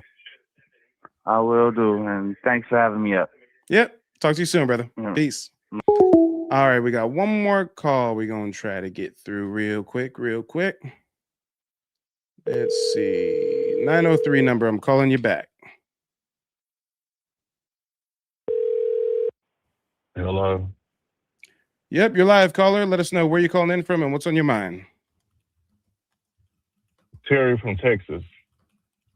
All right, lay it on us, Terry from Texas. I just had a general question about the the Native Americans are supposed to be black, correct? What do you mean by that? Like the Native Americans. Are you familiar with that terminology? Oh yeah, I've definitely heard the term Native American before. Okay. I'm not really good with the semantics and the wordplay and stuff. I just try to keep it as simple as I can, if that makes sense what I'm saying. Hello? Yeah, I'm listening. We're just trying to understand where you're coming from. When you say Native Americans are supposed to be black, I'm just confused because there's many different groups in America that claim to be Native Americans. There's Asiatic migrants that claim to be Native Americans. There were even European settlers who started a Native American Know Nothing party that claimed to be Native Americans. So, I mean, and there's a difference between Native American and indigenous to America. Not to get into semantics, but Native just means you're born here. But yeah, if you have a specific question or something, go for it. Oh, so my question was, did the trans slave trade happen? The transatlantic slave trade? Yes, sir. Did it take place? Yeah, in my research, it took place. What most people get wrong is most of those African slaves did not go to North America. So they didn't land in North America, like where we're currently at right now. That's what I just said. I mean, you could do the independent Okay. research on your own, but mainstream academics admit that they got it wrong. First, they said 100 million Africans were shipped to the Americas as slaves. Now they changed it and said 12.5 million were shipped as slaves. Now they say, okay, out of the 12.5 million, over 80% of them went to Brazil and less than 4% went to North America. So, you know, this is kind of common knowledge if you were looking for the information online or anything. Yes, sir. So the part that is true is that they did come over here and slaughter the population of Indians that was here. Yep, that's part of colonization, right? Yeah. So they slaughtered them all the way down to 13% of the population. I don't know what you're talking about. Do you have a source on that, or is that just a number that you just pulled up, 13%, or? No, I was just a general question. I don't have any numbers or sources or anything like that. I've never heard this slaughter to 13% of the population before. I mean, it's actually a myth that they just like slaughtered all the Indians. Most of them were actually reclassified and enslaved in place. Are you under the presumption that most Native Americans were like exterminated by European settlers or something? I was under the notion that they was at war with each other prior to the quote unquote the settlers came over. They was at war with each other, and they bought fur in exchange of guns, and basically kind of just exterminate each other. And then the white people kind of helped them out a little bit. Yeah, I mean, that's very unfortunate that you have such a bad grasp on American Indian history. That's so far from the truth. I wouldn't know where to begin. Was this something that like your teacher taught you in school, or did you like do independent research and come to this conclusion, or? It probably, I read this book, Black Slaves. Black Slaves and Indian Masters as well. About a lot of the Native Americans or Indians or whatever terminology that you use owned a lot of the slaves that came over here from the slave trade. And when you say owned a lot of them, in that book, what tribe are you talking about? What are the numbers of slaves they held? I'm not really sure on specifically the tribes and all that stuff. Okay, well, I mean, it sounds like you're unsure about a lot of things, so I would just urge you to do more research. That's why I'm calling you, yes, sir, just so I can get some information. That's why I'm thankful for you being on the internet. So the things that I mispronounce, or if I say something wrong or something like that, you can correct me and provide me the proper information. Yeah, for sure. Yeah. I mean, there's so many things to correct there. And as I've been saying for the last 30 minutes, I'm super pressed for time. But I mean, if you just go to my website, I've got a digital archive with 800 plus documents, books you can read. I mean, there's a lot of information out there to where it's, kind of like if you just do the digging, you'll find it. But yeah, no, it's a totally misnomer that American Indians were warring with themselves and each other and just trading furs with Europeans, and then Europeans started helping them out. I mean, that totally hides the genocide and the imperial colonialism that took place, the Christian conversion, the enslavement. I mean, that was spearheaded by Europeans. I mean, there's literally thousands of tribes in North America alone. So again, this myth that all these Indians had black folks as slaves. I mean, the same people who write these books descend from the European colonizers that had us as slaves. So talk about trying to share the blame. Yes, what actually is true is there were certain tribes that had certain members that were half-breed sellouts with European elitist parents that raised them as Europeans, and they had slaves and had plantations, just like their white daddy taught them how to do, but that was very few and far in between. I'm a Muskogee Creek Indian. I'm a member of a federally recognized tribe. Nobody in my tribe had slaves unless they had a European father and they were raised as a European in the Confederacy. So it's a very specific, nuanced history there that a lot of people miss. Okay, you know how like you hear words like coffee, mosquito, and stuff like that. Those words come from like a African origin, but they came over here from Africa. I don't know nothing about the word coffee or mosquito being African origin. This is news to me. No. Yes, sir. But like, what or something like the tribe, like the language, like did the language get wiped out as well? No, the language is intertwined in modern American dialect. What we now call modern American English is a mix of old Gaelic English and indigenous language. Hurricane comes from the Taino word huracan. Barbecue comes from the Taino word barbecua. I mean, there's so many states that are literally named after indigenous tribes. Alabama, named after the Alabama tribe. Oklahoma, Arkansas. I mean, Delaware is named after the Delaware Indians who were named after the Lord of Delaware who enslaved them and took them out. So, I mean, there's a lot of indigenous language just kind of hiding in plain sight, so to speak. But yeah, no, that's definitely a new one. I never heard anyone make the claim that the word mosquito comes from Africa or something like that. Yeah, coffee. Yeah, no, I just looked it up. It says mosquito comes from Portuguese and Spanish. Let me try to fact check the coffee word origin real quick. Coffee is Arabic, so you know, I don't know about that one. But yeah, if you have any other remarks real quick, I got to wrap up this broadcast sooner than later, but lay it on us. So do you like debate on a like a different platforms, or you just debate the people that call into your show? I'm not really seeking debates. I'm seeking to educate my community. But if anybody wants to debate me, they can call the number just like you did. Okay. That's what I was asking. Thank you so much. For sure. Yeah. You take it easy. All right. If that wasn't a weird one. Ladies and gentlemen, boys and girls, I've got to transition this broadcast real quick. Don't go anywhere. Don't touch that dial. The live stream is still going to keep on keeping on. Just as soon as this stream ends, it's going to push you directly into the next broadcast. So I will see you guys in just a moment. Just stay on the same screen that you're on right now, and it's going to redirect you into the next broadcast. Many know about slavery, but few discuss paper genocide. We did not all come from Africa, and most of us have Aboriginal roots that were stripped away due to reclassification and miseducation. As a native Black American and a member of the Muskogee Creek Nation, I understand the importance of tracing your lineage. If you want to learn how to trace your genealogy and apply for tribal citizenship, go to nativeblack.ancestry.com to schedule a consultation. They don't want you to remember this. You not no slave, you indigenous. Fuck how they painted them Indians. You went to war with the French and the British, man. Quite frankly, you was kings, Merovingians. They took the women and men, made them prisoners, raised up the children to worship their images, set up a lab to the genes and they mixed them, and this shit get way deeper than your pigment.